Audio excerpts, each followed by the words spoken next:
eu sou a Luana. Oi, eu sou o João. E estas são as 5 melhores resenhas do poeta chileno de Alejandro Zambra. Como assim, Mona? Eu queria ter trazido, em minha defesa, resenhas ruins deste livro, pro nosso top 5 já tradicional, inicial aqui do episódio, mas eu não achei, João, ninguém fala mal deste livro.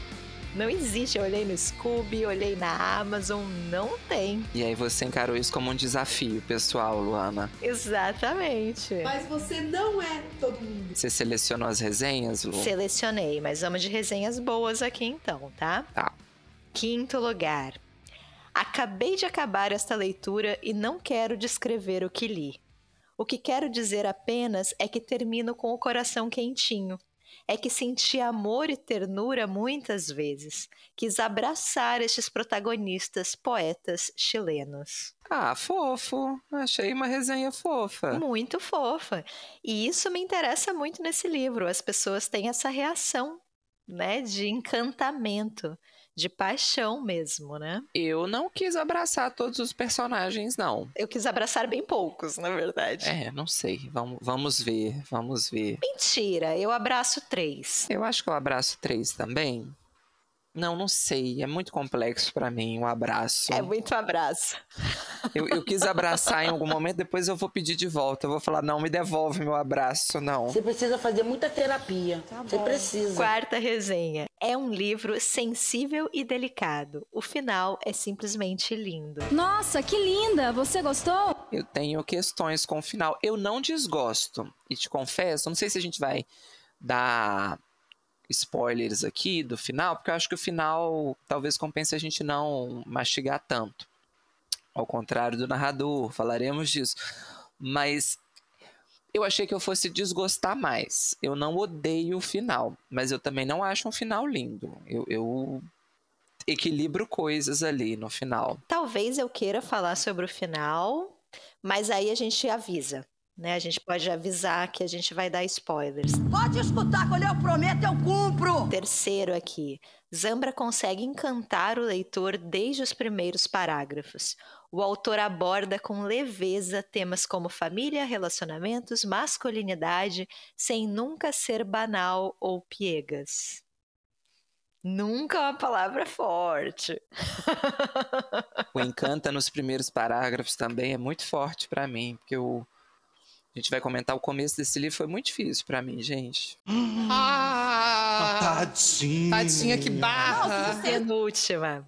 Esse livro vai chegando devagarzinho e cresce. Bem devagarzinho. Uma leitura gostosa com personagens cativantes. Achei. Justo. Isso aí vai. E a primeira aqui, eu quero falar muito sobre isso. Aborda as definições do que é ser pai, do que não é ser pai. Qual deles, Gonzalo e Leon, era mais pai que o outro? Nenhum dos dois já. Gente, se essa é a nossa definição de paternidade, a gente tá muito ferrado. O negócio é o seguinte, a gente tá muito fodido. Temos problemas aqui, temos problemas. Temos questões, gente, mas para você que já entendeu, nós falaremos hoje do poeta chileno, do Alejandro Zambra. E por que nós vamos falar deste livro, Luana? É um ponto importante aqui, né? Ele foi uma escolha de uma apoiadora nossa. A gente tem um Apoia-se e uma das recompensas é escolher um livro para que a gente resenhe aqui. A gente já até comentou, a gente começou, né, estreou esse quadro com o A Vida Invisível, de Eurídice Guzmão. E a sugestão do poeta chileno veio da nossa apoiadora Marília. E Marília, você terá que ser forte, Marília. Você terá que ser muito forte neste episódio. Mas não só a Marília, Luana, eu acho que todo mundo. Porque estamos sozinhos aqui. Marília, você conseguiria ter raiva de mim com um gato no colo? Vamos usar as armas que a gente tem, né? Marília, com toda a boa intenção, João, vai lá, apoia o projeto, paga a recompensa que dá direito a gente ler um livro, falar sobre o livro. Inclusive, a gente está aqui com planos de criar uma nova recompensa que é: a gente não lê o livro e a gente não fala sobre ele no podcast. Não fala. Fica aí a sugestão pro Apoia-se.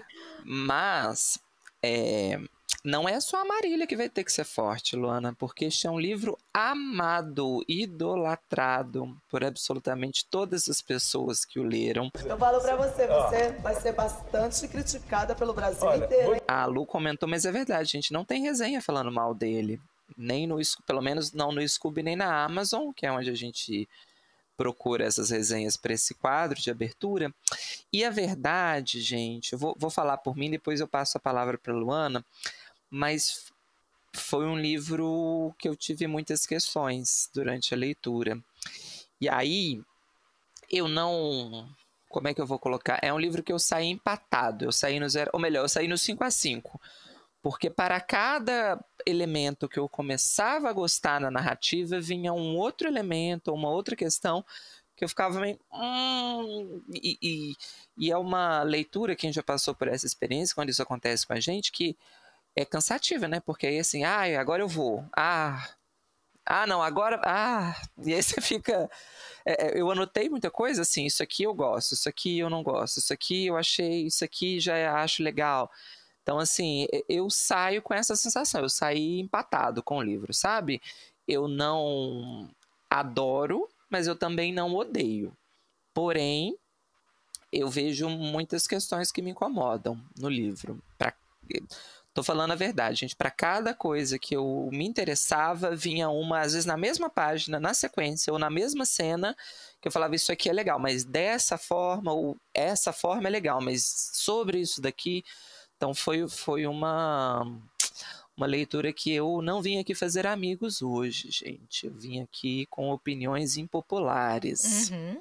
Sempre lembrando, né? A própria Marília jogou o tarô pra gente, né? E previu o fim deste podcast aqui.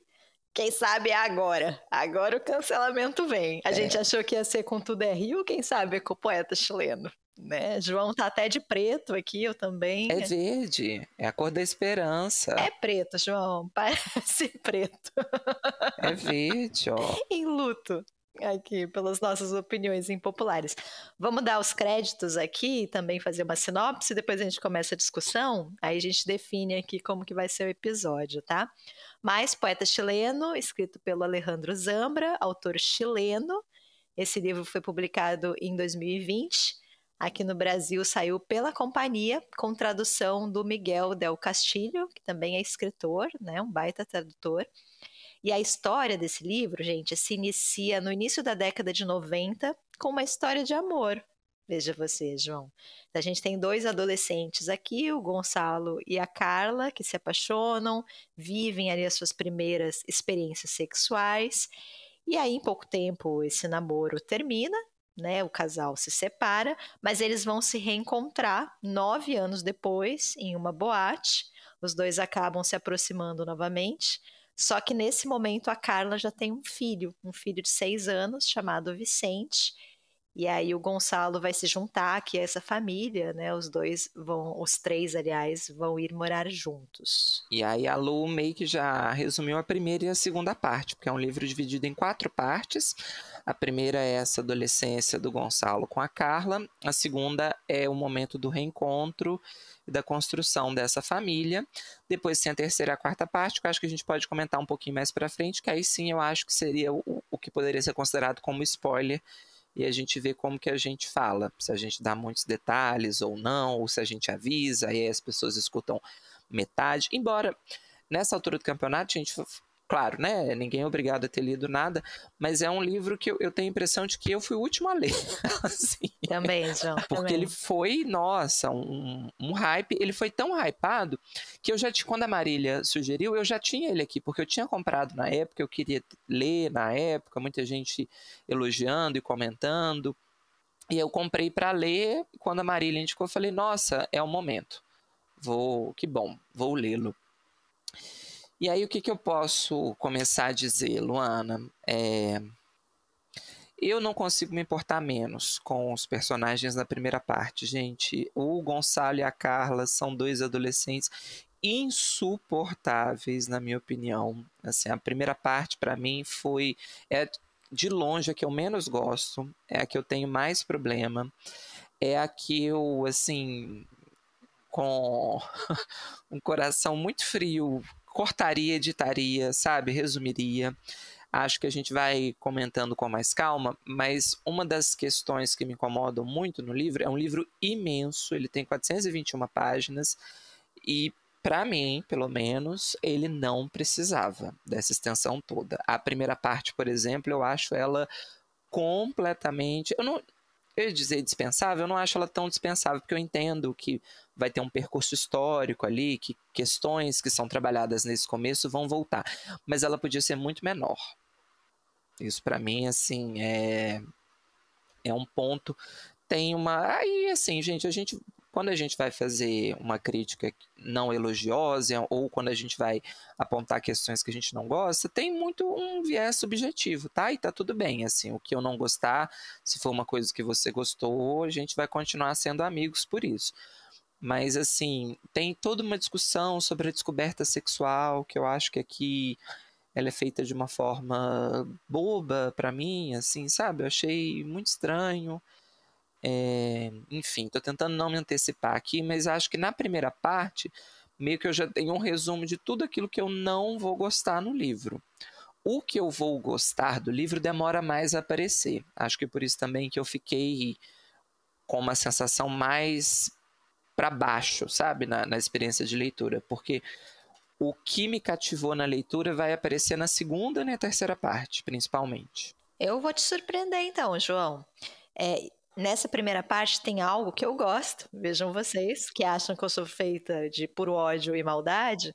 Tem uma coisa que eu gosto aqui, eu acho que o Zambra, ele é muito bom em caracterizar um tempo e uma geração. E eu acho que ele faz isso muito bem, com sutilezas de texto, inclusive. Então eu concordo com você que é muito longa, mas eu gosto da ideia de você ter dois adolescentes ali fingindo que estão assistindo novela, mas no fim eles estão ali com um poncho, né, e namorando escondido. Eu acho isso muito característico ali, a novela, né, eu acho muito característico de um tempo, e acho que ele vai brincando com isso em vários momentos. Então ele vai falar, por exemplo, que o Gonçalo, ele toma banho, um banho muito longo, muito demorado, porque naquela época todo mundo achava que a água era infinita, né? Eu acho muito bom. E tem um outro momento que eles até terminam ali, depois tentam voltar, essas coisas bem de namorado, adolescente mesmo. E aí o Gonzalo liga, mas aí ele percebe que o tempo das ligações muito demoradas já passou. Ninguém mais fala muito tempo no telefone, então não dá para se reaproximar desse jeito, né? Então eu acho que essas informações, essas dicas de em que momento que a gente está, são muito bem feitas. Assim, eu gosto da caracterização de tempo que o Zambra constrói no livro. Eu gosto também, mas eu acho que isso vai se manter ao longo do texto, né? Assim, na segunda, na terceira, ele continua fazendo essas marcações que eu acho, inclusive, um ponto elogioso aqui. É por essas marcações que a gente percebe que o tempo está passando também, né? Conforme as partes vão sendo trocadas. Aqui você tem um avanço temporal. E muitas vezes esse avanço temporal é feito pelas referências, a música que está sendo ouvida, a série que está passando na televisão, o tipo de produto que está sendo consumido. Aí você percebe que os anos estão se sucedendo. Isso eu gosto também, acho bem feito. E tem um outro ponto, eu vou me adiantar, mas eu volto rapidinho para essa primeira parte, que a gente não mencionou, que é a menção à poesia durante todo o romance. Esse é um dos grandes temas que vão ser trabalhados aqui, né? Então, o Gonzalo, que é esse namoradinho da Carla, ele é apaixonado por poesia. E ele quer ser um poeta. E a imagem que ele tem do poeta, o que é um poeta para ele? Um homem muito foda, né? Um homem excepcional, genial e principalmente que domina todas as artes do amor. Então, se ele for um grande poeta, ele vai conquistar todas as mulheres. Nenhuma mulher vai recusar o Gonzalo, né? Principalmente a Carla. A Carla jamais vai ter coragem de abandonar ele se ele for um grande poeta, se ele escrever coisas belas. O que é uma visão muito infantil da poesia, do fazer literário, da arte. E eu acho, a gente está falando sobre construção de tempo aqui, interessante como a visão dele vai amadurecendo. Porque a gente vai acompanhando esse personagem ao longo de muito tempo, inclusive a gente vai ver ele mais velho, ele já trabalhando como professor, né, trabalhando com a poesia já de um outro jeito, ele não é o poeta, afinal, mas ele é o professor que vai analisar isso em classe, que vai apresentar obras para os alunos, e aí a poesia já se torna outra coisa para ele, já é a forma com a qual ele lê o mundo, já é a ferramenta que ele utiliza para a leitura de mundo. Eu acho isso muito bom também, muito bem construído, como a visão dele sobre a poesia amadurece e reflete o amadurecimento do personagem. Eu gosto na primeira parte da cena em que tem essa briga, que eles rompem, e aí ele decide fazer vários poemas para Carla, porque ele acha que pela poesia ele vai reconquistar ela, né? Eu acho isso bem típico de adolescente. De adolescente, né? E de poetas também, né? Quem nunca escreveu um poema de amor ou de dor de cotovelo? Aí eu gosto. Mas eu acho que, faltou uma tesourinha ali nervosa para dar uma enxugadinha, sabe? Mas até aí tudo bem, Luana. Até aí eu tava... Até aí tudo bem. Vamos lá, aquecendo. Parte 1, faltam muitas páginas, vamos ver. Mas tá vendo que eu já fiquei assim, isso eu gosto, isso eu não gosto, isso aqui eu achei que estendeu demais. Aí vamos para a segunda parte, né? Então esses personagens já estão mais velhos, já estão adultos. Aparentemente. Que é um ponto que a gente reclamou. É uma questão que eu tenho com o livro. Em consonância aqui, né? Eles parecem que têm 13 anos para sempre, sim. Eu falei isso com a Luana, mas eu continuo achando. Eu acho que todo mundo tem 8 anos de defasagem mental e de maturidade para mim. Então, assim, os adultos parecem que são adolescentes, os adolescentes parecem que são crianças, e aí depois, talvez a gente possa dar aqui exemplos concretos disso, mas assim, na segunda parte eu acho que isso fica mais evidente para mim. Os adultos têm um comportamento que para mim é extremamente infantilizado, e eu até entendo que talvez a tentativa aqui é porque eles são jovens adultos, né? De retratar aí o começo de uma fase adulta em que as pessoas ainda estão tentando lidar com essas responsabilidades, ainda oscilam, né? Tem que encarar uma série de questões que elas às vezes nem gostariam de encarar, que a vida impõe para elas, mas eu tenho pontos de incômodo. Agora, não sei se a Lu quer comentar mais cronologicamente a segunda parte, porque o começo dela me incomoda bastante também. Pode falar, João, fica à vontade. É porque o Gonçalo reencontra com a Carla numa boate, igual a Lu falou, e aí eles têm um pega ali no banheiro, né? As cenas sexuais do começo me incomodam muito também. Olha, vou aqui ser puritano, Luana, nunca imaginei. Ocupar o meu espaço. Ocupar esse lugar de fala da Luana. Eu acho que, aí um grande parêntese, cena de sexo na literatura já é um capítulo à parte. Eu acho que, assim, tem muita chance de dar errado, dependendo de como você faz, porque ou soa bobo demais, ou soa caricato demais, né? Eu acho só que aqui você tem umas repetições que, de novo, eu acho que eu entendo a proposta do Zambra, o intuito dele. Ele está, inclusive, me parece, preocupado em discutir essa descoberta sexual na primeira parte do adolescente, na segunda aqui de jovens adultos. Um narrador vai dizer, acho que pela boca da Carla, que nessa segunda experiência sexual ela viu que o Gonçalo já tinha até aprendido muita coisa, que ele estava melhor, o desempenho dele tinha evoluído. Mas às vezes passa para mim na cena umas coisas que eu falo, não sei, sabe? Assim, tem 2 menções ou 3, estou indo de cabeça, tá, gente? Mas em que o narrador vai dizer que o Gonçalo, vou ser chulo, peço desculpas aqui, tá, Luana, para ser chulo, mas é porque é da forma como tá no livro, que ele meteu tudo de uma vez e sem camisinha. Eu acho isso quase no nível do fetiche masculino, assim, uma coisa meio... Pra quê? Sabe, assim, eu acho que... Não sei, eu não entendo direito a forma como é colocada ali. Se era uma tentativa de discutir justamente isso, a visão da sexualidade por uma população masculina específica. Mas eu sei, eu fico meio assim... não sei se eu gostaria de estar lendo isso pela segunda, pela terceira vez, assim. Eu já entendi, entendeu? Mas tem um problema pior para mim, porque aí era questão de gosto, né? O problema, Luana, é que o Gonçalo, nessa cena de sexo, ele vai perceber pelas marcas do corpo da Carla que ela é uma mãe, porque ela tem cicatrizes, ela tem estrias que ele vai ler aquilo e vai ler corretamente como um corpo de uma mãe, né, de alguém que já teve uma experiência de um parto. E ele vai ter, Luana, que lutar para manter a ereção dele durante um tempo. Guerreira. Gonçalo, guerreiro do povo brasileiro, né? E aí, assim, ó, nessa passagem, gente, o meu olho já estava aqui na nuca, ó, de tanto que eu tinha virado para trás, né? Mas ele vai... Não, estou disposto, Luana, estou disposto.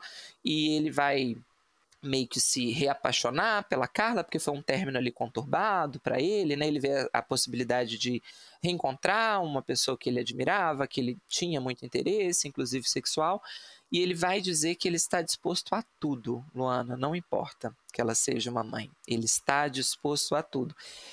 Fiquei me perguntando o que seria este tudo, aqui é ter um relacionamento com uma mãe, é isso que é o tudo pro Gonçalo, né?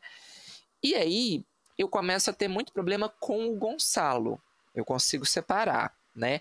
Porque eu conseguiria fazer uma leitura de... A gente já deu vários exemplos aqui. Eu acho que, inclusive, é uma boa estratégia você construir personagens muito questionáveis. Eu acho que é um dos trabalhos da literatura você executar esse pensamento, colocar a boca da pessoa validando estereótipos e preconceitos, né? Então, assim, eu entendo que autor, narrador, personagem são coisas diferentes.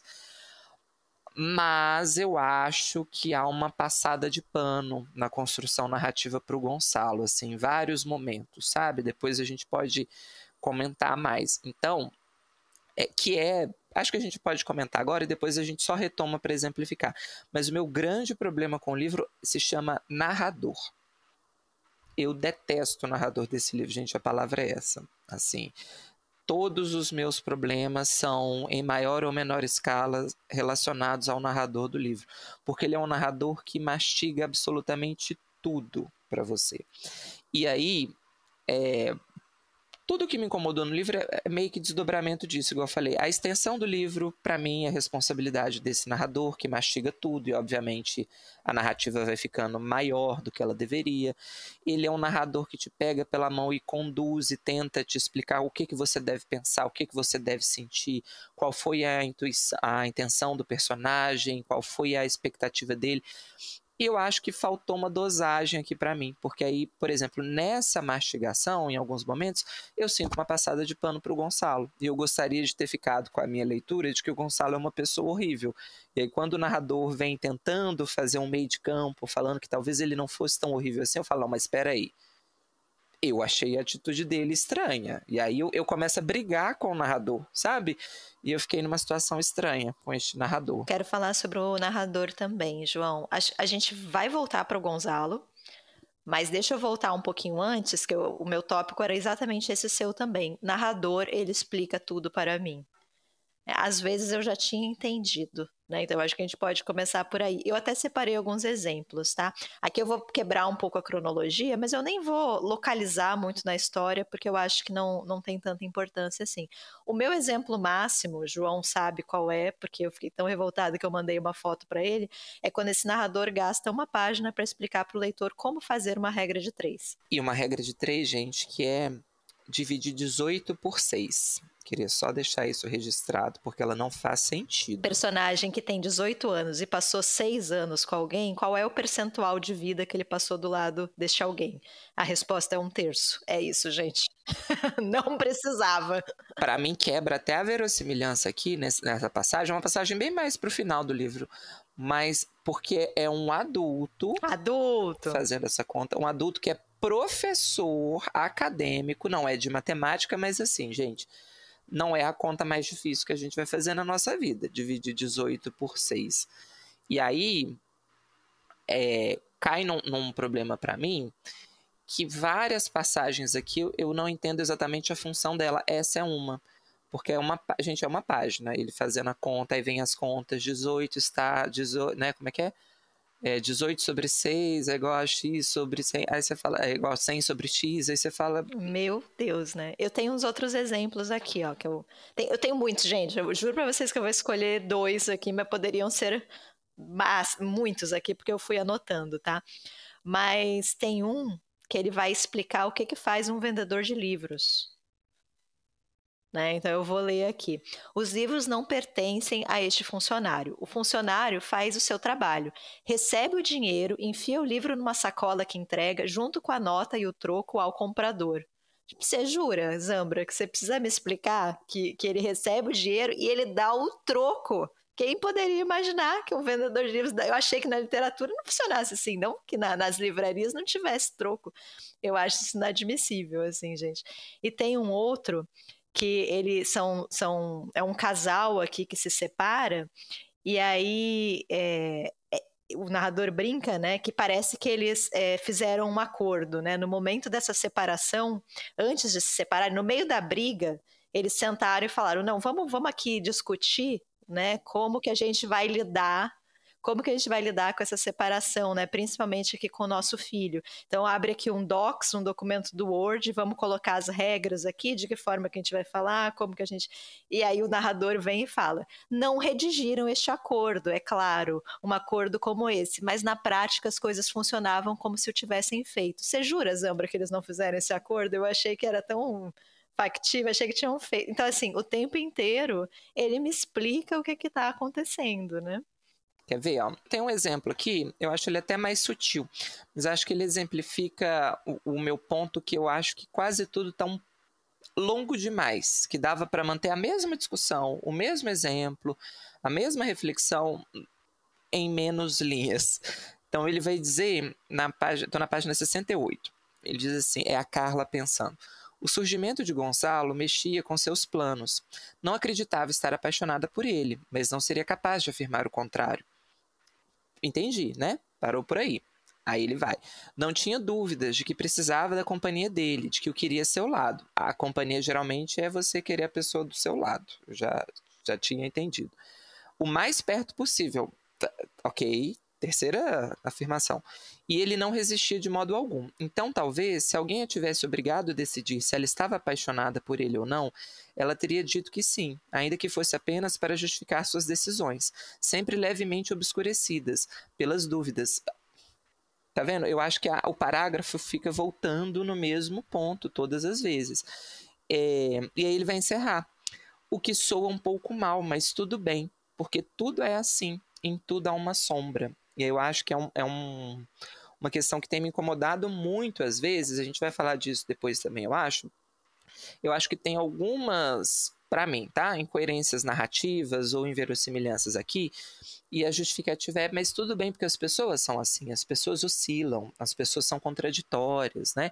Só que eu acho que para você construir, tudo bem, eu sei que as pessoas são contraditórias e que as pessoas oscilam, mas a partir do momento que o narrador me diz isso, eu desconfio, sabe? Eu quero que você me mostre que as pessoas são contraditórias. Mas se você já está antecipando e me dizendo, olha, as pessoas são contraditórias, em tudo tem um pouco de sombra, tudo é claro e escuro ao mesmo tempo, eu acho que perde o efeito, sabe? Eu teria que descobrir isso pela minha leitura, pelas ações dos personagens, e não porque o narrador, porque fica me parecendo isso, olha, pareceu contraditório, mas as pessoas são assim, né, as pessoas são dessa forma, eu falo, mas aí o narrador, para mim, ele entra demais na história, assim, eu gostaria de um narrador mais afastado aqui. Acho que a gente pode falar mais sobre isso quando a gente for falar sobre o Gonzalo especificamente, mas só tem mais um ponto do narrador que eu quero só citar aqui, a gente não precisa se aprofundar, que é essa questão de, além de ele explicar tudo e explicar coisas desnecessárias, eu sei o que um vendedor de livros faz, né? Eu sei que eles não redigiram o acordo, eu já tinha entendido. Algumas passagens são muito longas, gente. São muito longas a ponto de ficarem chatas mesmo. Então, para mim, o top 2 aqui, passagens que não terminavam, que eu falava, meu Deus do céu, preciso pular umas páginas.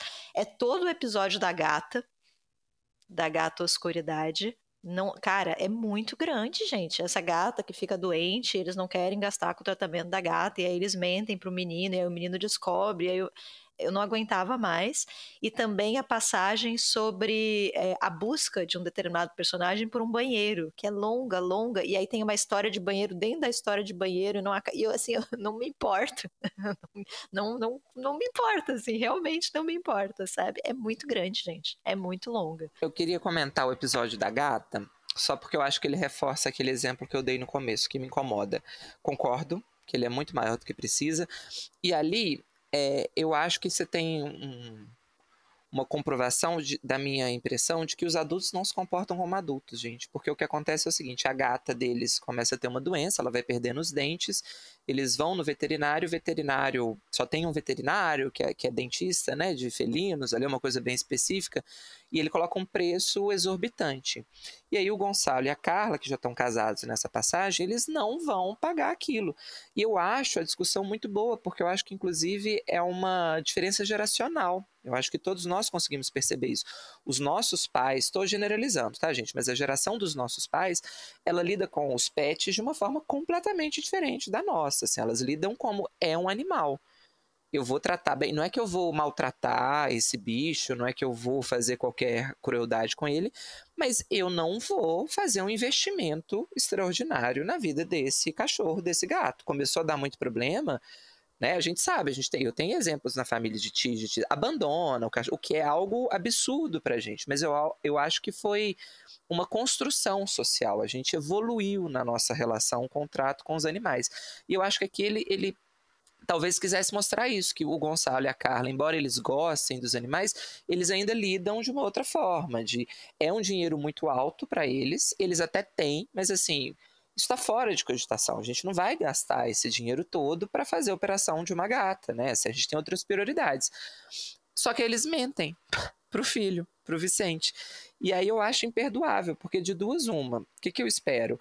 Ou a pessoa banca, que é o conflito da geração, a gente não vai gastar dinheiro com a gata. Senta e chora, você é uma criança, assim.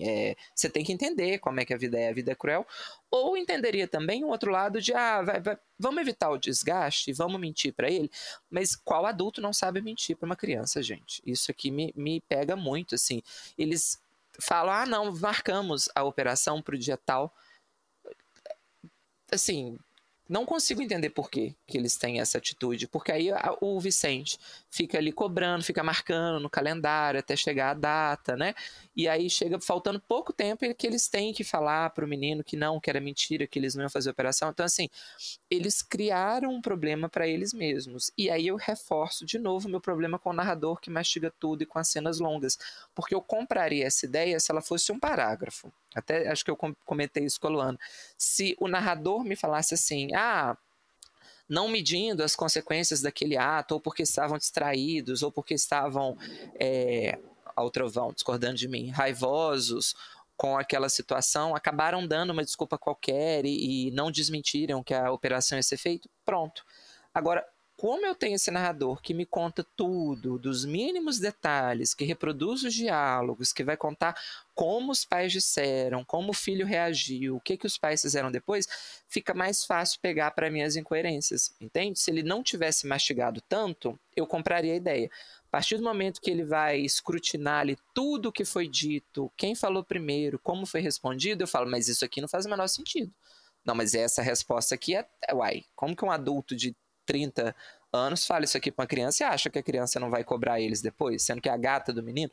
Aí eu fico mais atento para essas contradições. Então volto no meu problema com o narrador. Se ele encurtasse ou se ele me desse menos detalhes de algumas coisas, eu compraria mais essas questões que vão me gerando incômodo, né? E nem o argumento se sustenta, porque não consegue mentir para a criança. Ele vai mentir, né?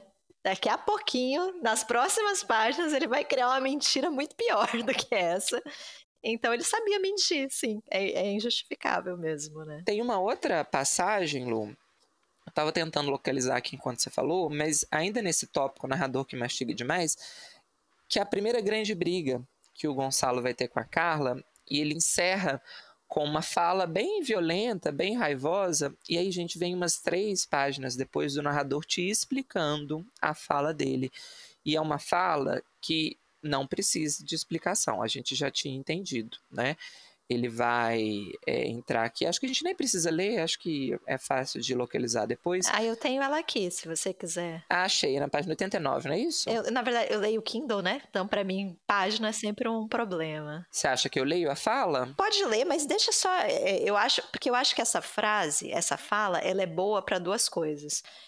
Tem esse ponto do narrador que explica tudo, mas a construção do Gonzalo, né? Eu acho que é um ótimo exemplo de como o narrador passa pano, super protege esse personagem, né? Porque assim, foram os 2 tópicos que eu criei, gente. O narrador mastiga tudo pra mim, explica tudo pra mim, e o Gonzalo não é um cara legal. Esse é um próximo tópico aqui, porque é muito curioso para mim ver em todas as resenhas, né, a gente pesquisou várias resenhas aqui, esse total encantamento, né, um personagem apaixonante, cativante, o final é lindo. O que é exatamente que o Gonzalo faz de tão legal assim, gente? É isso que o João mencionou no início. Ele aceita ficar com a Carla, mesmo ela tendo um filho, né? Nossa, uau! Ele é um pai minimamente decente ali pro Vicente, né? Um padrasto, né? Mas a gente tá falando de relações paternas. Uau! Agora eu ouvi.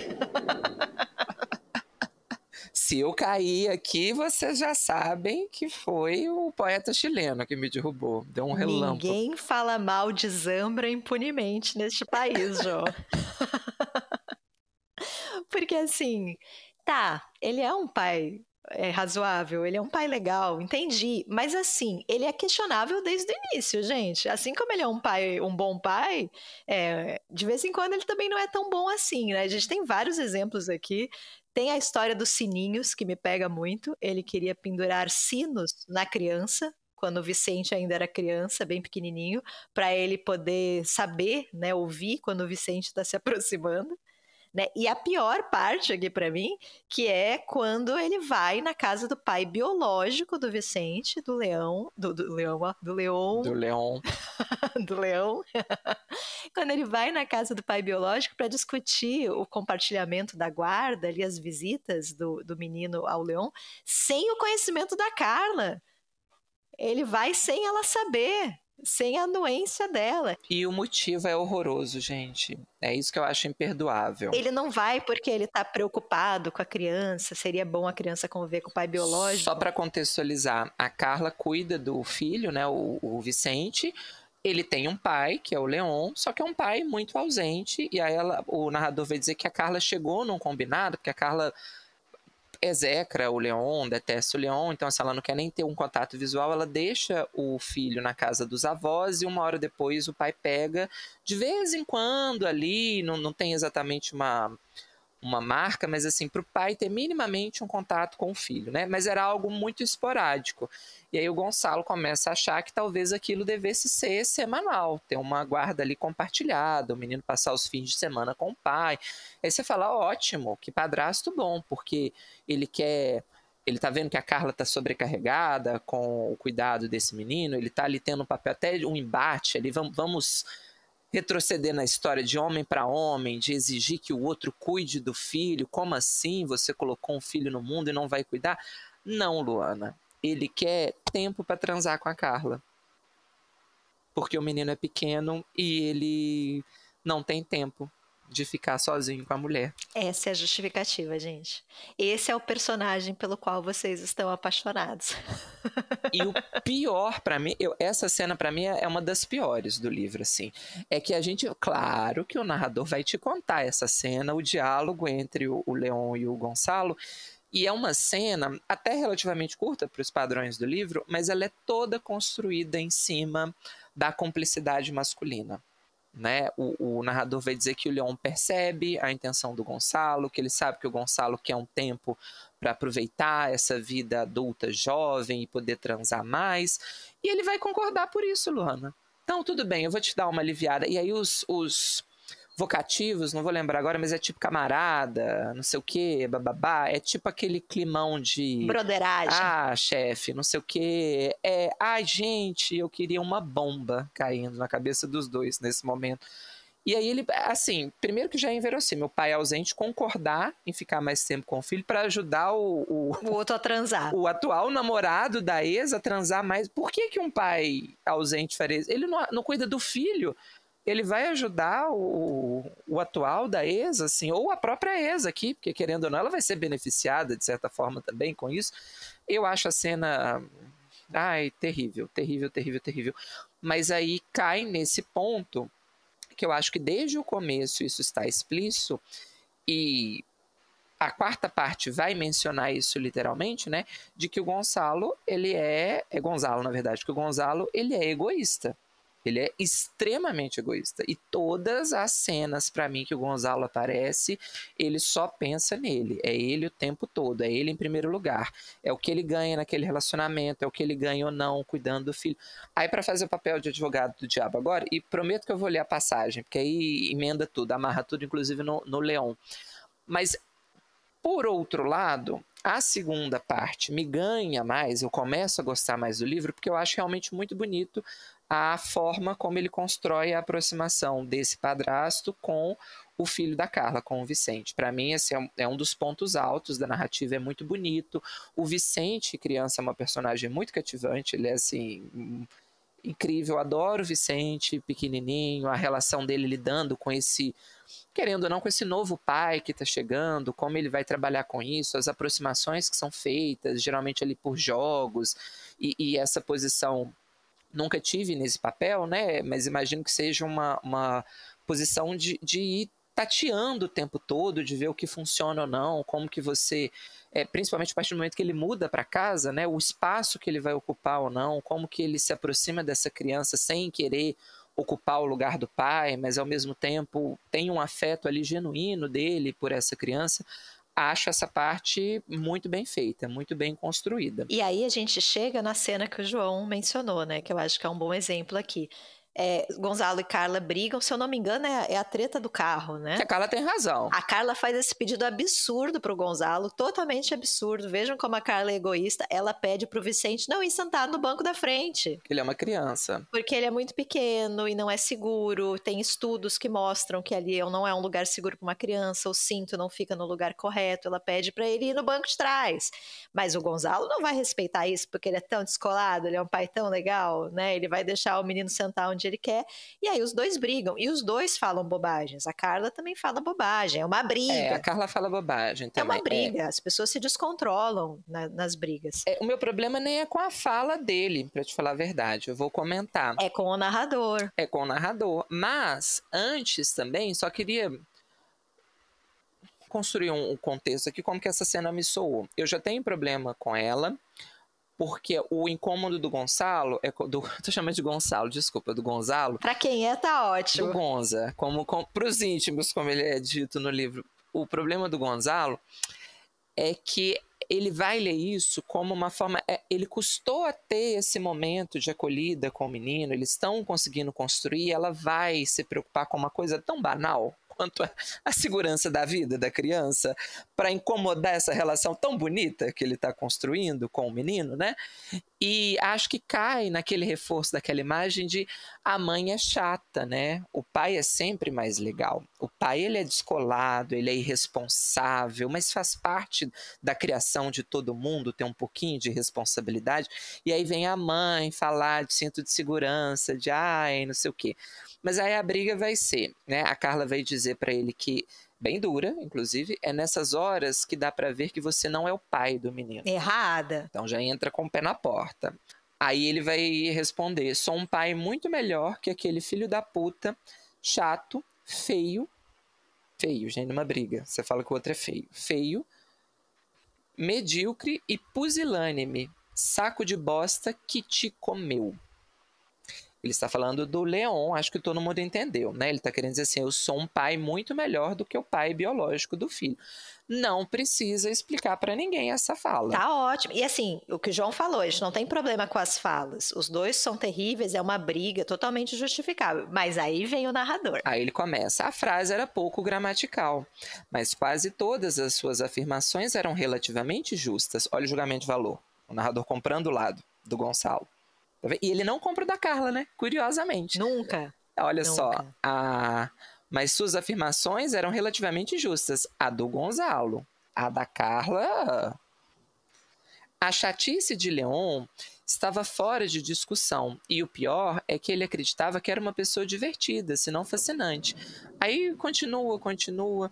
Nem Leon, nem Gonzalo poderiam ter sido candidatos no concurso de beleza, porque ele chamou de feio, né? Aí o narrador vai te falar que tudo bem, o Gonzalo não era tão bonito, mas o Leon também não, mas também não eram feios. E eu fiquei assim, por que a gente está escrevendo isso? E, gente, é uma passagem imensa, tá? São 2 páginas aqui, ó. Tô fazendo porque é uma página inteira metade dessa, mas pegou o finalzinho da outra. Então, se a gente colocar aqui, dá 2 páginas, né? E aí ele vai fazer uma análise, ele termina, depois tem...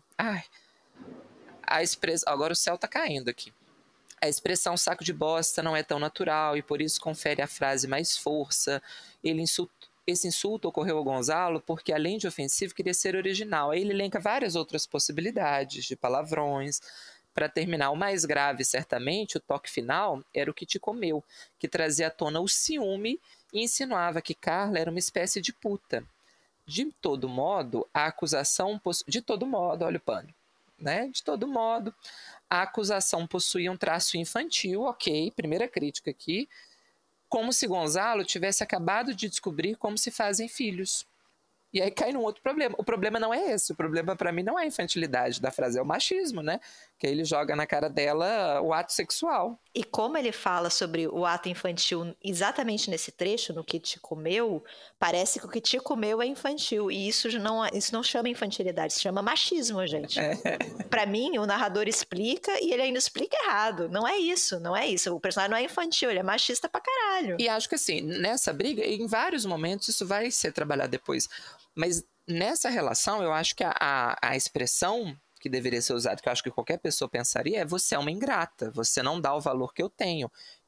Tudo bem, eu entendo a comparação com outro, eu sou muito melhor do que o pai biológico, e para você vir falando uma coisa dessa, então assim, era para ele ter respondido outra coisa, mas entendo, uma briga, etc, etc. O problema para mim aqui não tá no Gonzalo, o problema tá no narrador.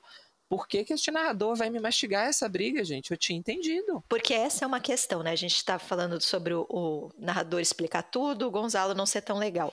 Não poderia ser a história de um personagem contraditório, ambíguo, com muitas falhas? Eu tenho conversado sobre esse livro com muita gente, e as pessoas falam isso, mas ele é um personagem real, é a paternidade possível, mimimi. Eu já discordo disso, né? Mas enfim. Poderia ser, claro que poderia ser essa história.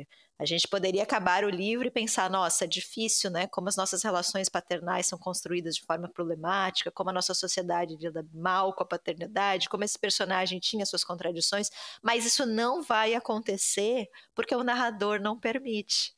Sempre que você tiver qualquer dúvida sobre o caráter do Gonzalo, não se preocupem, o narrador vai estar lá para te dizer que, na verdade, ele é uma pessoa muito legal. Ele não te dá espaço para você perceber as próprias ambiguidades do Gonzalo. Basicamente, nessa passagem, o que o narrador vai dizer é que, apesar de infantil, as falas do Gonzalo eram relativamente justas. São os 2 termos que ele usa. Ou seja, ele comprou o lado do Gonzalo. E a Carla? Por que ele não faz essa análise a respeito do que a Carla quis, né? Então, para mim, assim, tem um problema aqui de compra de lado. E eu até acho que o Zambra consegue fazer isso muito bem, porque vai ter outra passagem imensa do livro que vai falar do avô do Gonzalo, que era um ser humano tenebroso também. Então, eu acho que ele faz, sim, a narrativa, uma linha histórica de como que a masculinidade tem melhorado, né? O avô era horrível, o Gonzalo tem problemas, o Vicente já me parece melhor do que o Gonzalo, então acho que ele está mostrando assim: olha, os homens estão a passos lentos melhorando, mas eu gostaria que essa percepção tivesse sido feita sem o narrador, porque o narrador me vende uma imagem de que o Gonzalo é muito melhor do que eu acho que ele seja. E isso é claro, tá, gente? Eu separei, sublinhei aqui alguns trechos. Ele vai usar o termo "em defesa do Gonzalo", isso textualmente, né? Ele fala alguma coisa em defesa do Gonzalo, o narrador defendendo o Gonzalo, né? A passagem que o João citou, que o Gonzalo observa o corpo, transa com a Carla depois de muito tempo e percebe que ela é mãe, então talvez veja ali a cicatriz da cesárea, as estrias, né? O narrador vai dizer muito rapidamente, mas o olhar dele não era frio, era minucioso, mas não era frio, gente. Então, assim, o tempo inteiro ele está defendendo o seu personagem principal. E isso, para mim, empobrece muito a narrativa. E eu acho que ele constrói o Gonzalo de tal forma que ele precisa de um antagonista. E aí, para mim, enfraquece mais ainda, porque se o Gonzalo é esse cara legal, o Leon não pode ser.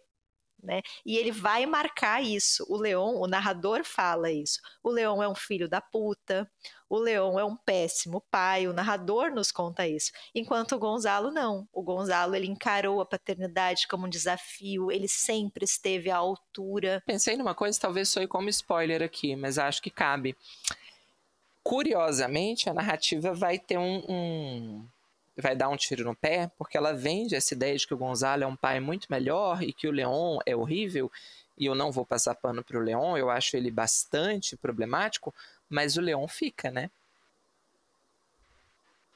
Se for olhar o critério, talvez o Leon não seja tão pior do que o Gonzalo, porque o Leon, apesar dos pesares, apesar de ser um pai extremamente ausente, apesar de ser extremamente egoísta também, mas ele permanece ali, dentro dessa presença de 5% na vida dele, ele continua oferecendo o pouco que ele tem para oferecer. O Gonzalo, não.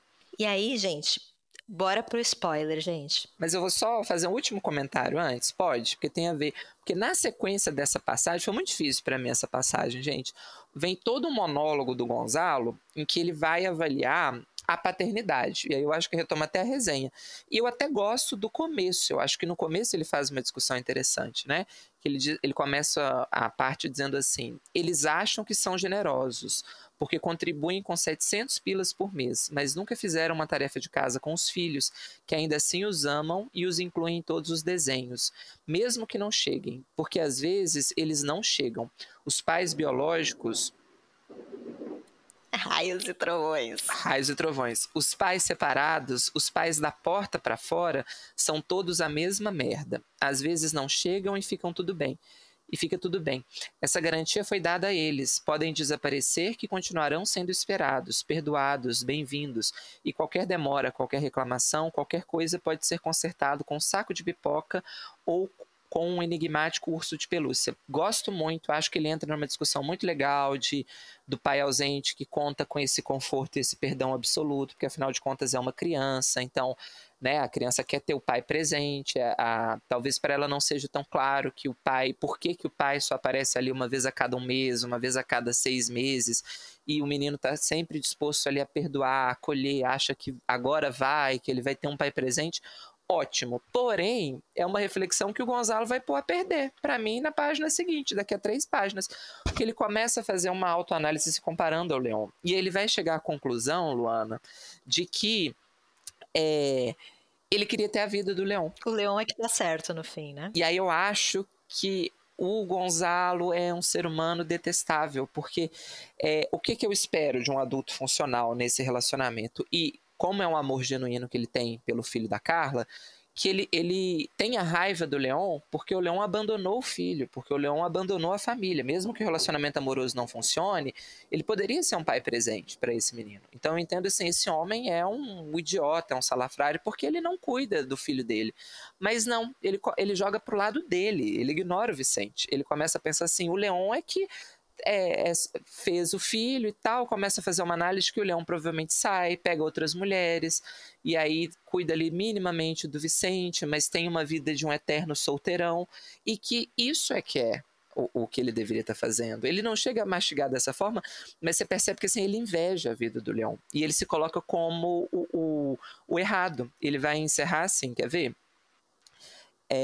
Enquanto discursam e analisam decotes, eles desenvolveram uma habilidade de olhar para os olhos e para os peitos ao mesmo tempo a outros homens, pobres idiotas, criando o garoto por todas as 24 horas do dia.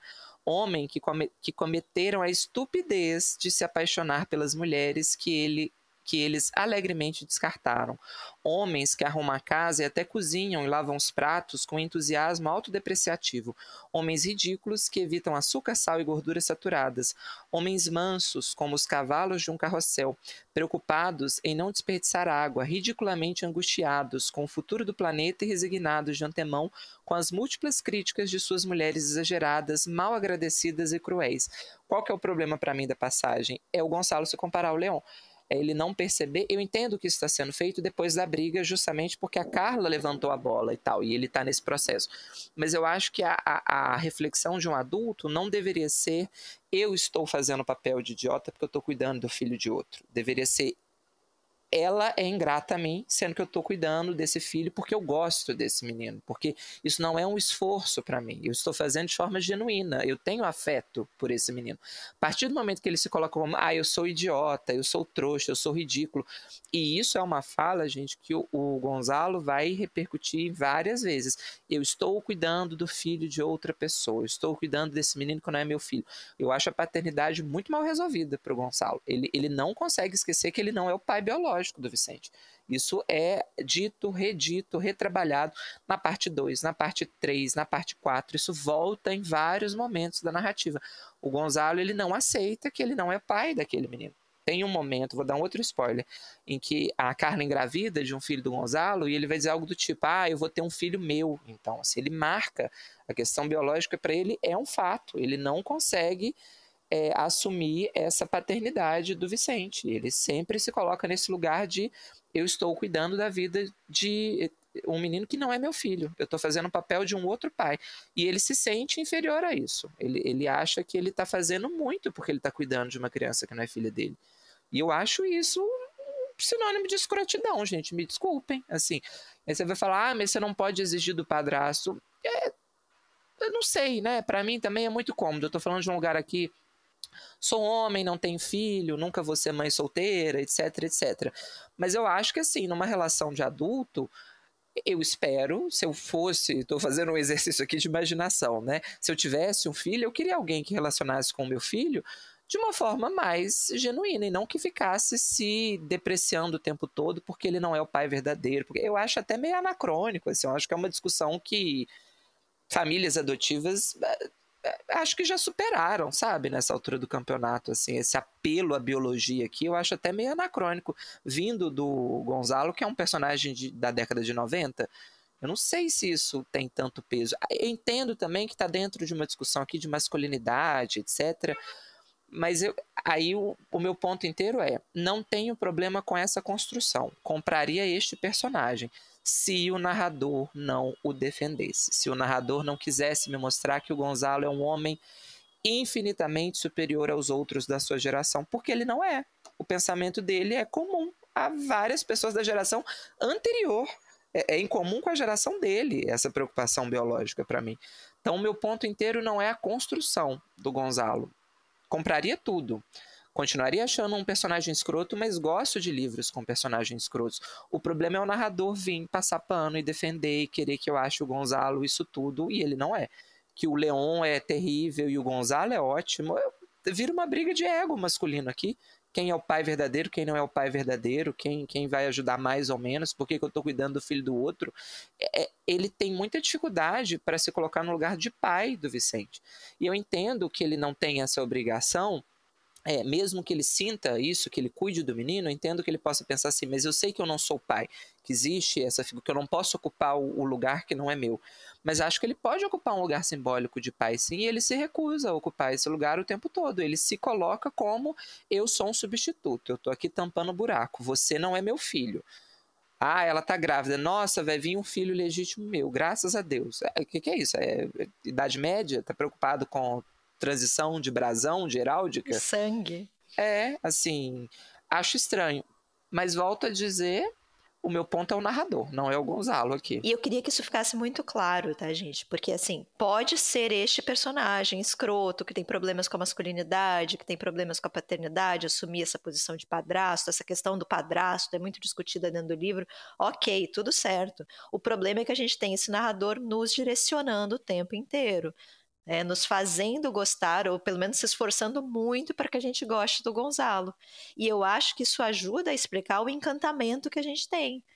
Por que a gente acaba o livro falando, meu Deus, eles eram tão lindos juntos. Eles não eram lindos juntos, gente, eles eram reais, eles tinham problemas, eles tinham contradições ali. Concordo com você, a história poderia ser essa. Poderia ser a história de um homem que está tentando desconstruir estereótipos, como é difícil para esse homem que está até bem intencionado, que ele quer ocupar esse papel, mas ele tem questões de formação da época dele que ele não consegue ainda saber como que ele vai se colocar.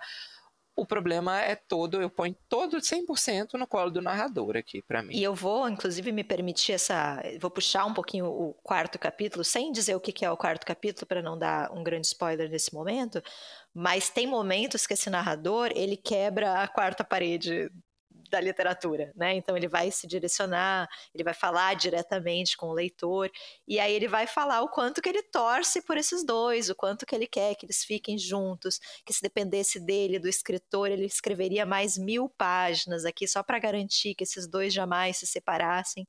Então, sim, ele direciona o nosso olhar e ele torce por essa relação. Isso é claríssimo, isso é transparente no livro, né?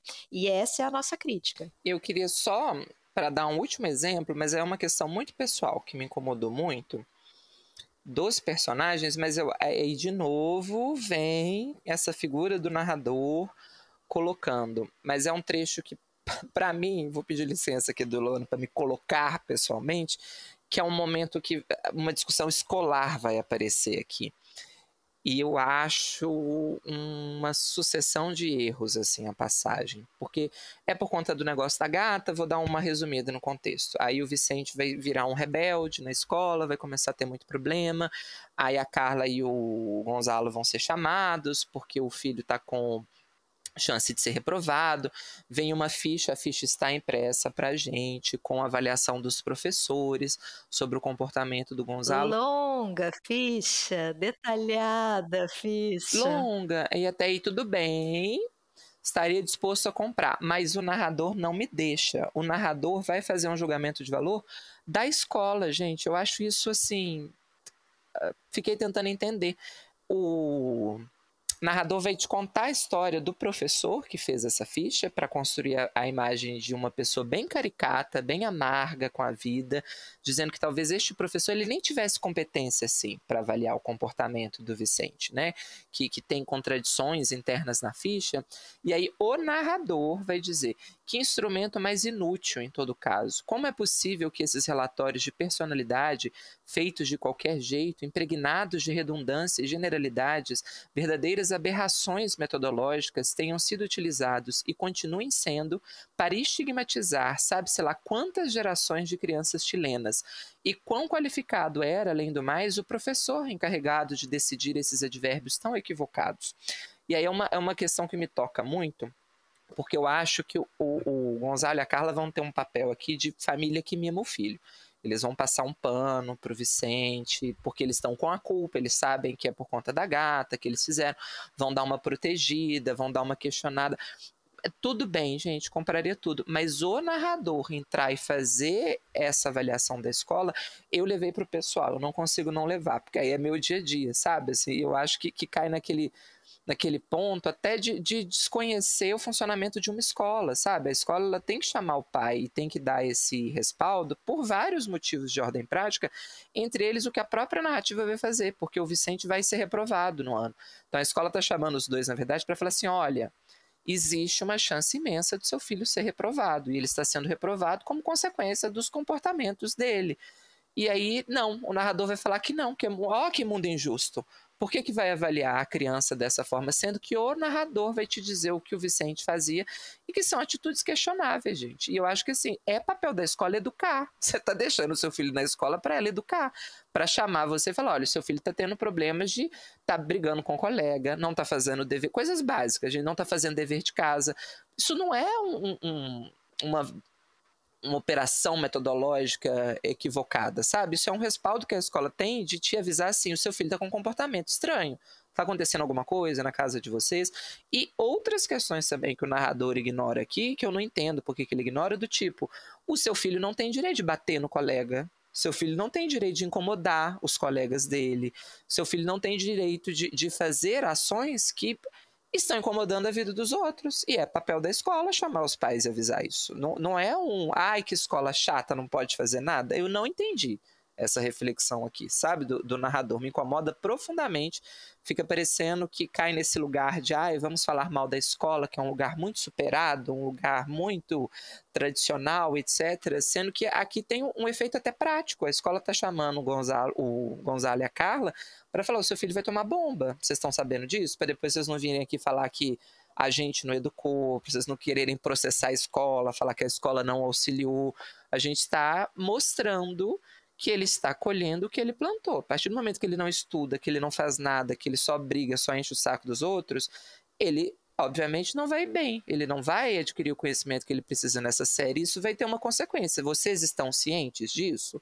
Ou é algo novo para a família também? E tanto é que vai ser, né? Porque o narrador vai dizer que o Vicente se comportava de outra forma dentro de casa. Então era um ponto de atenção ali, entender isso, etc. E mais na frente, eu tenho muitos problemas com o retrato da escola aqui, tá? Tem um capítulo cujo intuito é mostrar pra gente como é uma família comum, com seus problemas, etc.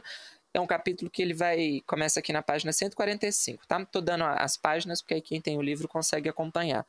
Mas que o narrador vai brincar muito com as construções de geralmente, ocasionalmente, nunca, sempre, para descrever esse cotidiano. Então, geralmente eles faziam isso, nunca eles faziam aquilo, para mostrar como que é uma família feliz com as suas questões, porque aí está no pré-reviravolta aqui da narrativa, no ponto de virada, né? Então, para construir esse cenário do cotidiano. E aí tem uma passagem que eu só queria colocar aqui para mostrar que, para mim, o Gonzalo ele não é uma boa pessoa e passa meio batido se você não está atento. Ele vai dizer na página 146 que, ocasionalmente, Gonzalo fantasiava que dormia com suas alunas. Eu acho isso muito problemático, gente. Muito problemático. Eu não acho que isso deve ser naturalizado. Eu sei que isso foi naturalizado durante muito tempo, principalmente professor de pré-vestibular, de cursinho, mas eu não acho que isso deva ser tratado como algo corriqueiro, banal. Mas todo professor faz isso. Não faz. Não é verdade que todo professor faz isso, não é verdade que todo professor já pensou isso, não é verdade que isso é algo comum de professores héteros, sabe? Eu acho que isso mostra que o Gonzalo, especificamente, é uma pessoa com muitas questões para ele resolver, né? E aí cai nesse pacote para mim, o Gonzalo é uma pessoa bastante problemática. E tudo bem um personagem assim, se o livro me deixasse entender dessa forma. Porque aí a gente tem o desfecho da segunda parte, né, gente? Até o momento a gente até puxou de vez em quando trechos de outros capítulos aqui, mas a gente está se atendo aqui ao segundo capítulo do livro, né, dos 4. Eu vou dar esse spoiler, então se você se incomoda com spoiler, sinto muito. Pare por aqui, depois você volte. Mas eu preciso falar sobre essa segunda parte, porque eu tenho a impressão que as pessoas esqueceram dela, que é o seguinte, né? Depois de todos esses dilemas, sou ou não sou um bom pai, esse lugar de padrasto, etc., o Gonzalo decide ir embora, né? Ele decide abandonar essa família. E eu vi em muitas resenhas, muitas coisas assim, esses dois personagens que são separados por fatos da vida, essas coisas acontecem. Não, não, não. Ele escolheu ir embora. E é uma escolha dele, gente, isso tem que ficar claro. Só para contextualizar, ele decide se inscrever para um programa de bolsa. A impressão que eu tenho, a gente até comentou isso, né, João? Ele está na popular crise dos 40, né, que é um tema clássico da literatura do mundo hétero, né, do homem hétero. E esse combo ali de, o outro é solteiro, aproveita a vida, eu cuidando aqui do menino. O Leon. Essa crise ali dos 40, de tudo que eu abri mão da vida para estar nessa família, eu podia estar vivendo, né? A gente já leu 1 milhão de livros sobre divórcio, sobre esse momento, né? Ele tá nesse momento em que ele queria viver grandes aventuras e, meu Deus, estou me enterrando aqui nesse lugar. Quando não, e é só fazer um comentário, quando não lemos livros sobre, conhecemos histórias assim. Eu tenho uns exemplos, não vou falar aqui, obviamente, mas eu conheço várias pessoas que nos 30, 40, vários homens, deram uma surtada e fizeram uma guinada para um outro lugar que você fala, gente, mas o que aconteceu aqui, né? Que essa pessoa do nada rompe tudo e de formas às vezes bastante questionáveis, com consequências bastante desastrosas para todo mundo,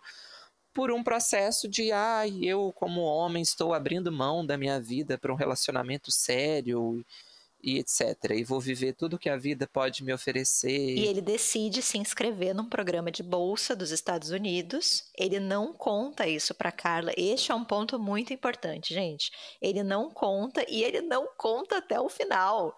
Ele esconde o máximo que ele pode. A Carla descobre, né? E aí que tá o ponto de que é uma escolha dele, porque se ele contasse para Carla desde o começo, e se você tá numa família, é o tipo de decisão que tem que ser comunicada, gente. Eu não sei se vocês têm isso. Ainda mais quando você tem um filho.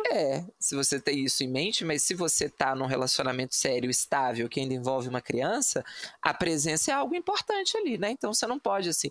Eu acho que até a decisão deveria ser comunicada antes de ser conversada, mas assim, isso não seria um problema, provavelmente, porque isso pode ser conversado, do tipo, ok, quanto tempo? 6 meses, 1 ano? A gente fica à distância um tempo, eu vou para lá passar, sei lá, as férias, ou você vem pra cá, a gente se encontra em algum momento. Ou a gente se muda também, né? Vamos tentar. Porque ele vai colocar. E, de novo, o narrador não vai te deixar dúvida. O narrador vai entrar e vai falar que o Gonçalo escondeu isso. Ele até queria que a Carla e o Vicente se mudassem com ele, mas ele nutria como um sonho distante a possibilidade de que ele fosse sozinho. Ou seja, o Gonçalo quer desembarcar, gente. Ele quer, beijo, tô indo embora, cansei de brincar de casinha, entendeu? Ele quer viver a vida dele, solteiro, aquilo que ele abriu mão, etc. E aí o fato de não contar, para mim é uma traição. Eu acho imperdoável. Eu acho que a Carla tá coberta de razão na decisão que ela toma depois. Porque não é que ela rompe com ele por conta disso. Ela entende a escolha dele. Ela vai entregar para ele assim, olha, então você escolheu não ficar comigo, tá tudo bem no sentido assim, não tem mais o que eu fazer, o que eu vou fazer depois disso? Eu entendi. Você já tomou a sua escolha. Assim, eu não vou ficar aqui me humilhando pedindo para você ficar. Porque o que acontece? Ela só descobre quando ele já foi aceito. E tá pouquíssimo tempo. Ele já tá ali dele, quase na viagem, exato. Ela já tá quase lá e ela descobre e aí ela fala, então tá bom, tchau.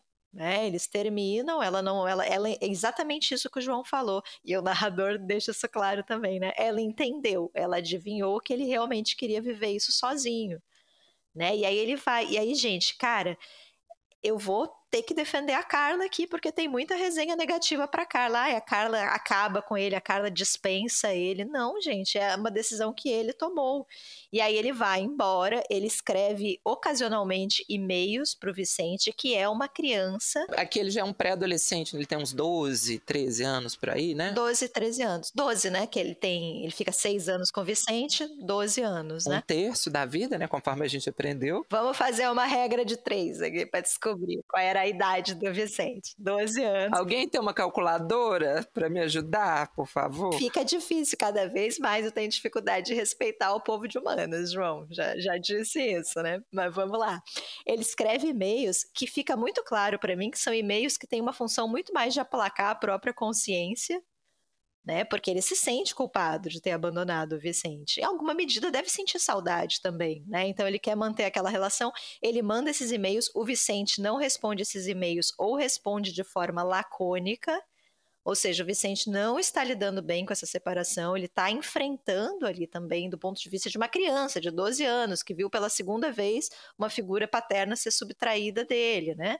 E aí, em algum momento, a Carla, de fato, manda um e-mail para ele, pare de mandar esses e-mails, manda pro Gonzalo, né? Pare de mandar esses e-mails, acabe com esse contato aqui com o Vicente, e aí, de fato, eles acabam o contato, né? E eu vou defender a Carla também, porque eu acho que deve ser difícil para uma criança que, assim, já é o segundo pai que tá abandonando, né? Assim, eu acho que a Carla se coloca nesse lugar de eu tenho que preservar aqui a integridade do meu filho, porque como que vai ser essa relação? Vai ser por e-mail o tempo todo? Como é que eu explico pro meu filho que aquela presença de que ele gostava tanto não tá mais aqui, que foi aquele escroto, né? Que ele escolheu ir embora, que não aconteceu nada, né? Que ele poderia estar aqui, inclusive, mas ele escolheu não estar mais. E aí, gente, estando certo ou errado, porque o narrador defende o Gonzalo, mas não defende a Carla, né? A gente não vai ter essa defesa. Mas mesmo que a gente possa questionar por que ela pediu para esses e-mails serem interrompidos, tudo bem, eu tô de boa com esse questionamento. Mas ele também desiste muito fácil, né? Só existe e-mail no mundo. Ele não pode fazer uma ligação, ele não pode procurar a Carla para discutir a relação dele com o Vicente, ele não pode visitar, ele nunca visita, ele vai passar, gente... Desculpa, João, é porque a minha indignação aqui. Ele vai passar 6 anos longe... E o narrador vai dizer, isso está escrito, que o Vicente não aparece nem em sonhos para ele. E na quarta parte, vou ter que dar um spoiler também, que aí você vai ter o Gonzalo refletindo sobre isso, o Gonzalo vai começar culpando a Carla, Ele vai demorar a assumir para ele mesmo de que ele é que escolheu. Ele vai ter uma longa digressão dele falando que até ali, quando tem esse confronto na última parte, ele continua falando que não, que foi uma ruptura, que ele foi abandonado, ele terceiriza a responsabilidade. Que a Carla acabou com aquela família. E ele vai dizer que em pelo menos 2 ocasiões ele poderia ter visitado o Vicente. E ele escolhe não visitar. Porque ele faz 2 viagens nesses 6 anos para a América Latina, uma inclusive em São Paulo, eu acho. Que ele vem e que ele poderia facilmente colocar a cidade ali no roteiro, mas ele escolhe não visitá-los. Então, assim, este homem não é legal, gente. E aí ele passa 6 anos longe, ele volta para Santiago, porque ele é convidado para ser professor na universidade, então ele vai voltar, ele vai passar vários meses ali e ele não vai procurar o Vicente, isso nem vai passar pela cabeça dele, gente. Ele interrompeu, ele cortou, ele virou a página, ele seguiu em frente. E aí ele encontra, já que a gente já está na sessão spoilers aqui, aí ele encontra, né, o Vicente por acaso, e aí ele vai ter todos esses dilemas que ele resolve muito rapidamente também, né? Poucas páginas, poucos dias ali ele se resolve, ele se perdoa, né, João? Eu senti esse movimento do homem de auto-perdão ali. Demorou 6 anos, mas ele se perdoou. Tem uma outra passagem também nessa última parte que é horrorosa pra mim, assim, que eu falo, meu Deus, o Gonzalo, eu comecei a torcer assim, o final ideal seria ele chegando em Santiago, porque tem uma passagem aqui que a gente vai falar depois da terceira parte, que uma personagem vai ficar chocada com o tanto de cachorros vira-latas que tem em Santiago e nas cidades do Chile. Eu falei, o único final para mim é esse homem ser devorado por esses cachorros em praça pública. Eu estou torcendo por isso, do fundo do meu coração. Infelizmente não é este o final do livro, terei que dar um spoiler. Mas tem um momento que o Gonzalo, nessa última parte, vai contar das aventuras amorosas que ele tinha em Nova York, Luana, quando ele estava lá, e que ele tem um relacionamento ali com uma moça com quem ele fica de vez em quando, e que ele vai contar para ela que a esposa dele, a mulher com quem ele tinha um relacionamento, que é a Carla, perdeu um filho. Que ela perdeu um filho. Aí a mulher vai ter que fazer uma correção assim, então você também perdeu um filho. Ele também era seu filho. E aí que ele vai entender que ele perdeu o filho também, Luana. Ele não tinha conseguido fazer isso. É esse movimento. Aí ele fala, nossa, é verdade. O filho era meu também, menina, se você não me contasse.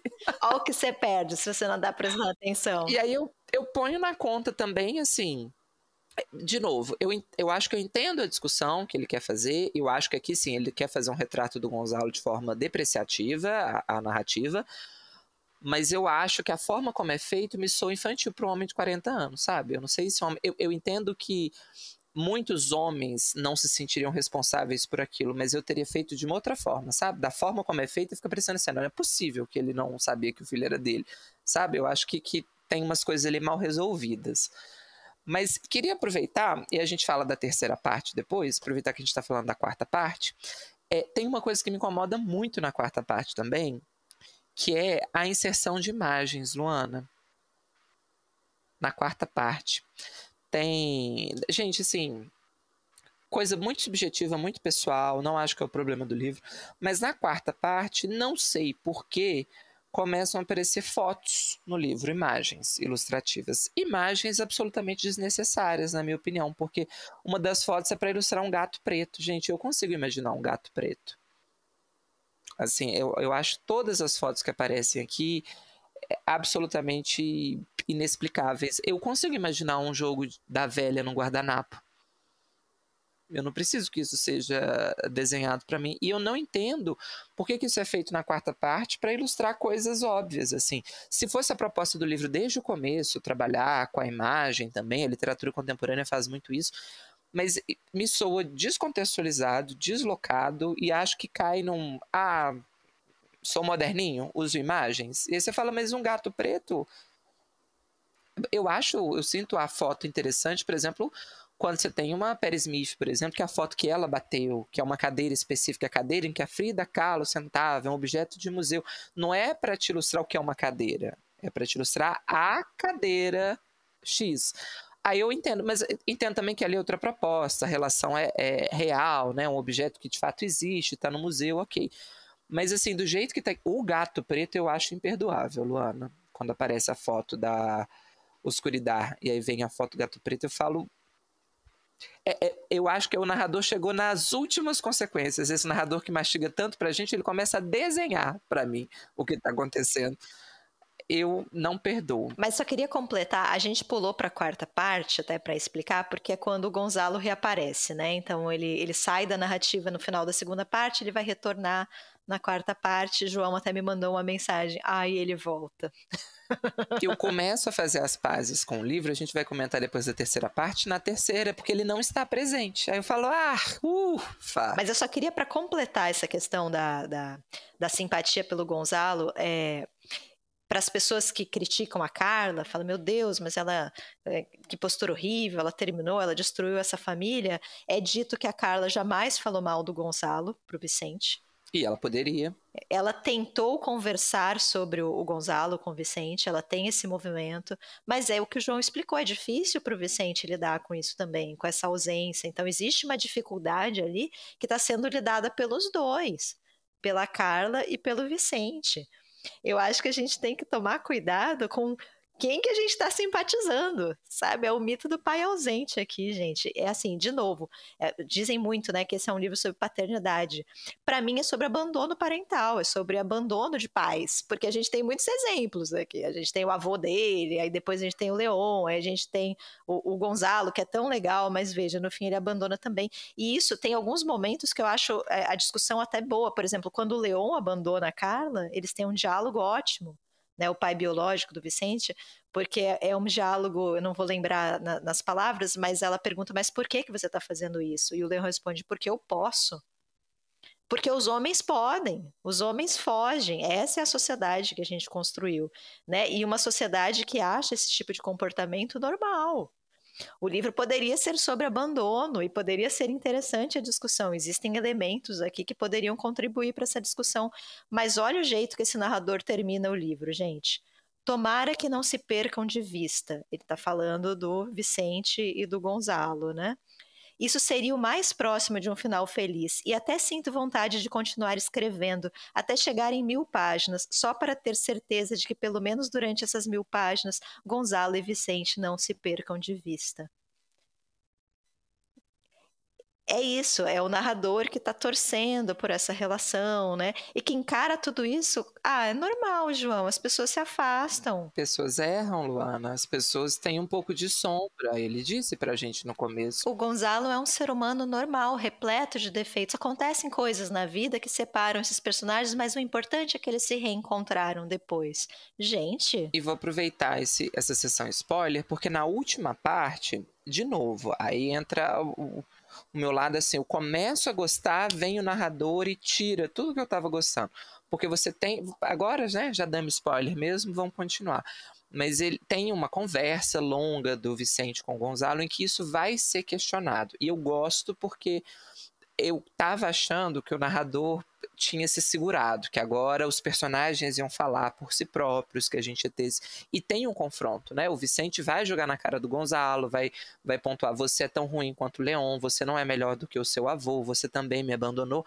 Eu gosto disso, sabe? Assim, vem a lavagem de roupa suja, isso aparece.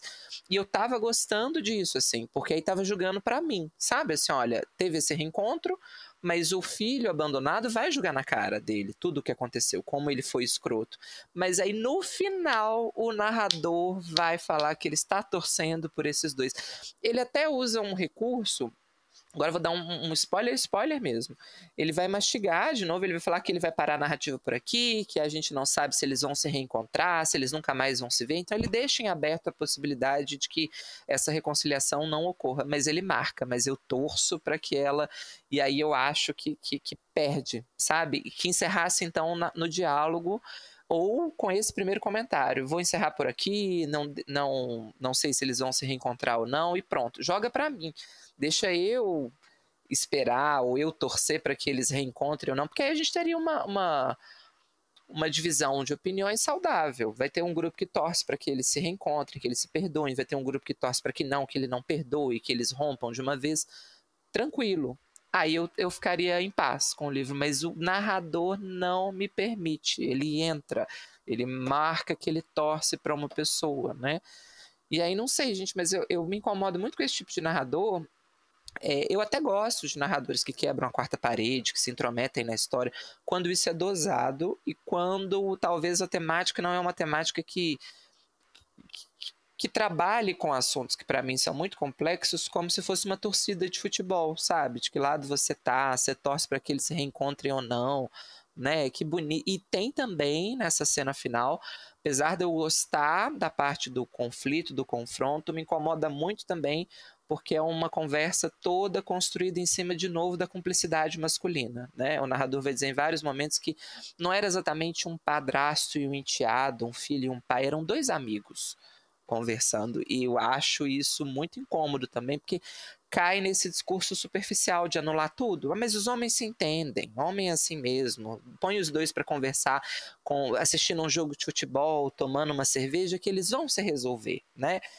As mulheres é que são complicadas, as mulheres é que vão complicar demais. O homem, ele faz bobeira e depois se perdoa, sai no soco e faz as pazes e continua numa boa. Eu acho uma visão muito pequena de masculinidade, sabe? Assim, eu sei que é uma visão comum, que é uma visão que a gente tem vários exemplos que sustentam, mas eu acho que a gente poderia trabalhar com outras construções, sabe? Já passou um pouco da hora da gente validar esse discurso, né? E acho que cai quase num tom assim de homem é assim mesmo, descoladinho, né? E acho que talvez não, acho que talvez a gente tenha que lidar com o abandono parental de uma forma mais séria. E reforço de senso comum, né?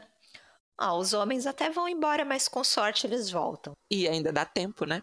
Você pode voltar a hora que você quiser, porque dá tempo de você corrigir. Eu gostaria, aí, de novo, gosto pessoal, tá? Sei que a gente não pode exigir o que não tá no livro, né? Mas é porque eu acho que cai naquele ponto que a gente já conversou aqui de por que mais uma vez essa é a história sendo contada? Por que a gente não pode ter um final que para mim seria muito mais disruptivo, talvez muito mais pesado? Ok, mas foi uma escolha da narrativa lidar com o abandono parental. Desse reencontro e do Vicente romper. Do Vicente falar, eu não quero retomar. Ou assim, quero retomar, mas saiba que a gente vai retomar de um outro lugar.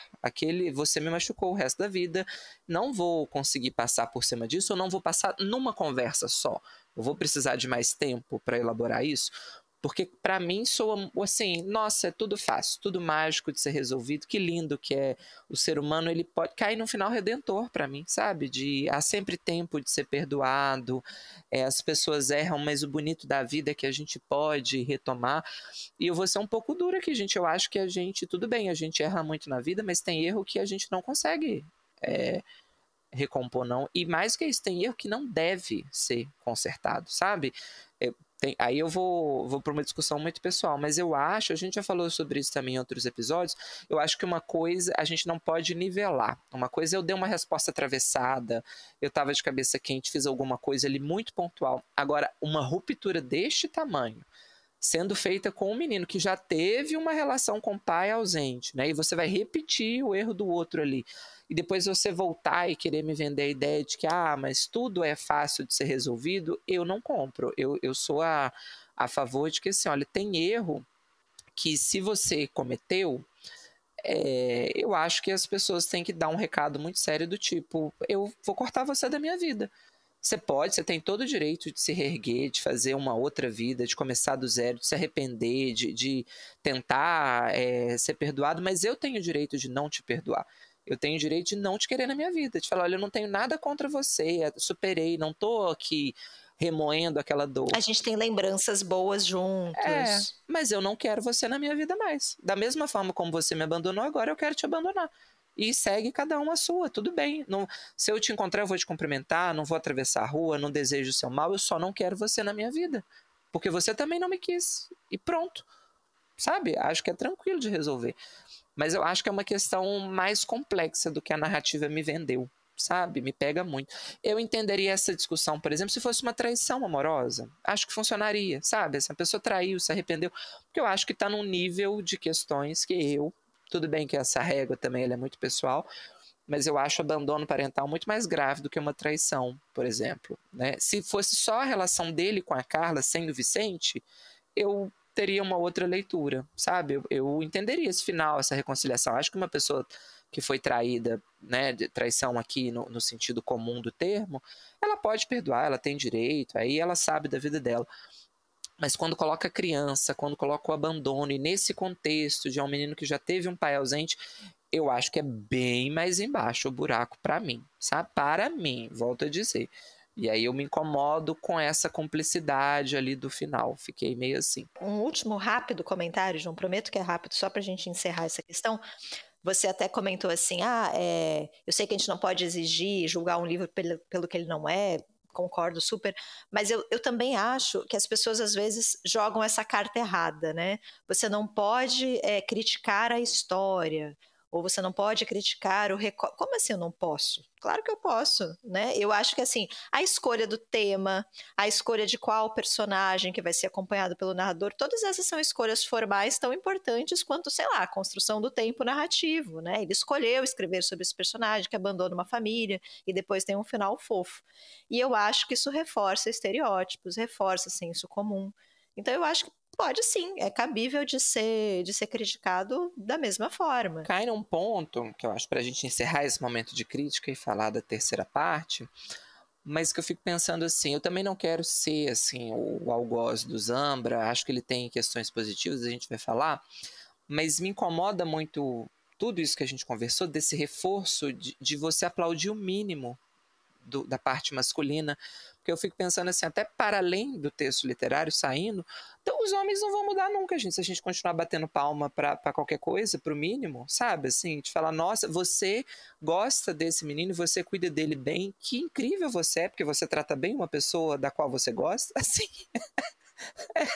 sabe, nossa, não é meio óbvio, eu não estou dizendo que você não vai elogiar esse homem, você não vai falar, né? É louvável que ele cuida do menino, que ele assumiu esse papel de pai, que bom que esse menino encontrou alguém disposto a ocupar esse vazio da figura paterna, mas me incomoda como que, eu acho que o livro cai nesse problema, como que as discussões nesses aspectos, elas são sempre focadas no homem, é como o homem se sente, é por ele estar no lugar do outro homem, você não leva em conta a criança, a mulher, a configuração familiar, é sempre o que o homem está fazendo versus o que ele poderia fazer. Ele está fazendo aqui isso, tem homens muito piores, então ele é o herói da pátria, porque ele está fazendo isso daqui, sabe? Eu acho que a discussão tinha que ser um pouco mais ampla, sabe? Tinha que mostrar assim, não, que bom que você está fazendo isso, mas isso que você pensou, Gonzalo, é horroroso. Basta você ser mediano, né, para ser defendido pelo narrador. Isso não te torna uma pessoa talvez tão melhor do que o seu avô. Enquanto a Carla, durante uma briga, fala uma bobagem e pronto. Já é amplamente julgada, é uma pessoa horrível, mereceu mesmo esse abandono. Amarga, ingrata, né? Não valoriza,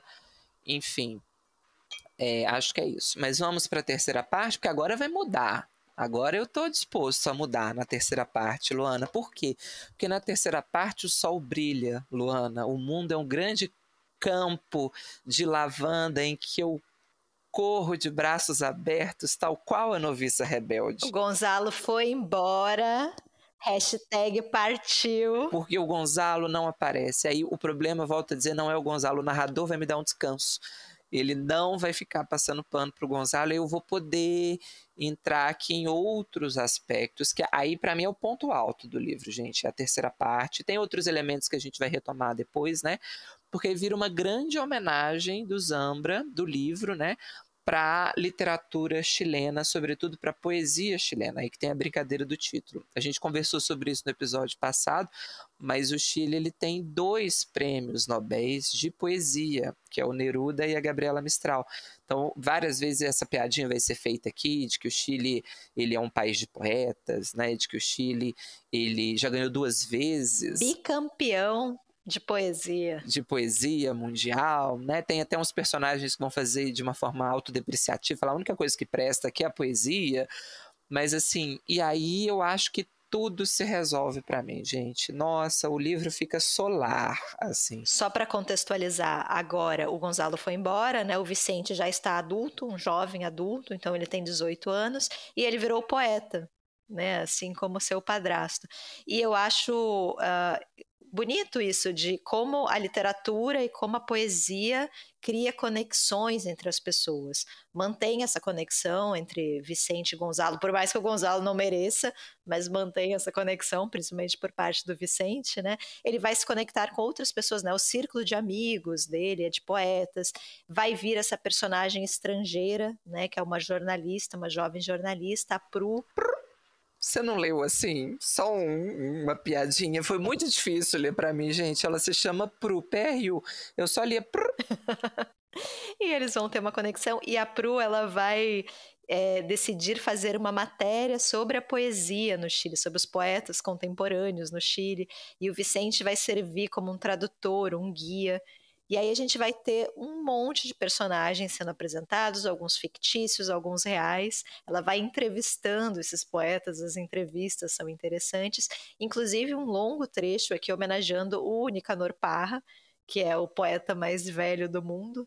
Né? Então eu também acho assim, que esse trecho me incomoda que ele seja um pouco recortado em relação à narrativa. Eu tenho um pouco a impressão que a gente está num outro livro, assim, talvez, com coincidência de personagens, mas ao mesmo tempo é também o capítulo que eu mais gosto. Eu acho que eu gosto de quase tudo, eu acho que as escolhas são muito felizes. Então, por exemplo, o começo é muito bonito, porque a gente vai ter acesso a como o Vicente se torna leitor. E eu acho que ali a narrativa até ela se aprofunda, porque ele se torna leitor pela ausência, né, do Gonzalo. Porque pelas estantes vazias, ele cresceu acostumado a ver o quartinho ali onde o Gonzalo usava de escritório, com estantes repletas de livro até o teto, e aí de repente aquilo é retirado dele, ele sente falta daquilo, o espaço vazio incomoda. Eu acho muito bonito, porque aí você tem várias camadas aqui, né? Dá pra gente ler como a saudade que ele está tentando elaborar do Gonzalo, né? Esse vazio do quarto é um vazio não só pelos livros, mas pela figura do pai, que não está ali mais presente. Mas também acho bonito essa ideia de que a leitura, a literatura e aqui a poesia especificamente, ela vai sendo transmitida de uma geração a outra, né? Então, mesmo que o Gonzalo tenha ficado só 1/3 da vida com o Vicente, né? Estou sendo irônico, tá, gente? Mas ele consegue passar esse legado, essa admiração da poesia e de uma forma... Acho que para todo mundo que é leitor, essa passagem é bem bonita, porque é de uma forma orgânica, não é que ele treinava o Vicente para que ele fosse poeta, para que ele admirasse, mas é porque o Vicente, desde criança, via a relação do Gonzalo com os livros, via a presença dos livros na casa, ele estava sempre lendo, anotando, pesquisando alguma coisa. Então isso vai criando uma sensação de intimidade, de algo positivo, né, de algo que é interessante. Tem até uma cena bonita também que o Gonzalo está contando histórias para o Vicente pegar no sono. Então, eu acho, assim, um grande acerto do livro. Aí eu começo ufa, vamos lá. E como o livro fala antes da relação que o Gonzalo tem com a poesia, né? Então, primeiro é na ideia de conquistar mulheres, né? E depois a forma como o Gonzalo encontra para explicar, para compreender o mundo. O Vicente também vai ter uma, entre muitas aspas aqui, mas uma utilidade na poesia, né? Porque ele é um menino triste. Ele está passando ali por um momento muito difícil, depois de todos esses abandonos. Ele tem ali também uma história de amor que termina. Ele é muito tímido, né? Ele é muito introvertido. Então a poesia ocupa esse lugar. É a poesia que reergue ele. Então, de repente, ele que não tem mais interesse por nada, passa a ter interesse por alguma coisa. Começa a ler, procurar poetas, e aí aqueles poetas levam para outros poetas, né? E tem uma linha aqui que ele vai percorrendo de ter muita curiosidade, buscar muito conhecimento e vai decorando poesias, até que ele decide ele próprio escrever as suas poesias. Então é bonito também como a literatura salva, né, de alguma forma. E eu acho que todos nós temos um pouco, em algum momento da vida, essa história, né, de que você, em algum momento, se agarrou aos livros porque os livros eram o que você possuía ali à sua disposição, né, essa sua boia. Eu acho bonita a relação do Vicente com a poesia também. E uma ideia até de que a literatura é uma forma da gente se entender no mundo, né? E criar uma identidade também. Ele tá muito perdido, ele começa a entender quem ele é, quem ele gostaria de ser, o lugar que ele ocupa, o próprio país, né? Ele começa a ler muita poesia chilena, aí ele vai percebendo que tem poesia social, tem poesia romântica, tem poesia experimental, tem poesia... Então ele vai se entendendo para dentro e para fora também, né? Quem ele é e o lugar que ele ocupa, onde ele está, que país é aquele.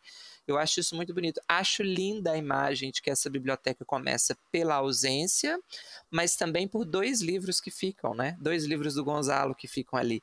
E aí eu acho, aí sim, para mim a narrativa resolve muito bem a noção de paternidade, né?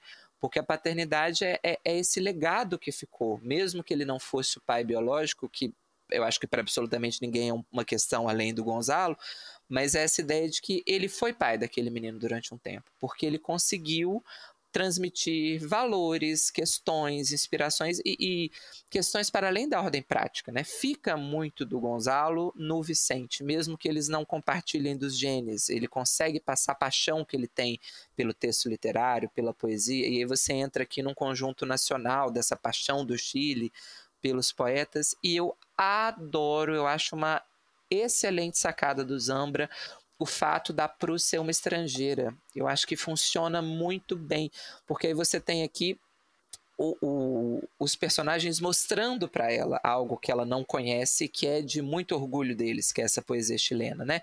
Então acho que essa estratégia de colocar uma personagem estrangeira, ela funciona porque a narrativa ela pode ser mais didática em alguns momentos, faz sentido, né? Senão ficaria naquele lugar assim, mas por que ele está explicando isso para uma pessoa que é do próprio Chile? Né? Ou, a gente já comentou de livros assim também, cai numa coisa para inglês ver, né? Assim, eu vou explicar o meu país para o estrangeiro.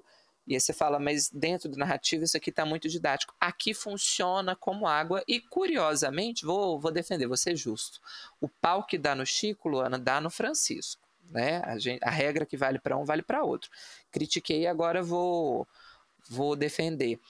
Eu acho que é um momento em que o narrador se controla mais. Então, até nos momentos em que ele poderia ser mais didático, ele não o é. Ele explica para a Prue ali, tem uma construção narrativa de, olha, vamos explicar para uma estrangeira que não conhece de poesia, mas ainda assim ele não mastiga tanto, igual ele faz em outras passagens do livro. Eu acho que o Zambra encontra aqui uma medida muito boa de dar o contexto, mas sem também, se você quiser mais informação, procura aí, se vira, né? Vai dar seus pulos para saber. Ele faz aquela brincadeira, né? Tem uma passagem que muita gente não gosta, e é uma das que eu mais gosto, que a Prue está entrevistando vários poetas, e a narrativa mistura pessoas que existem com pessoas fictícias, ou mistura características de uma pessoa que é inventada, coloca num poeta que existe, né?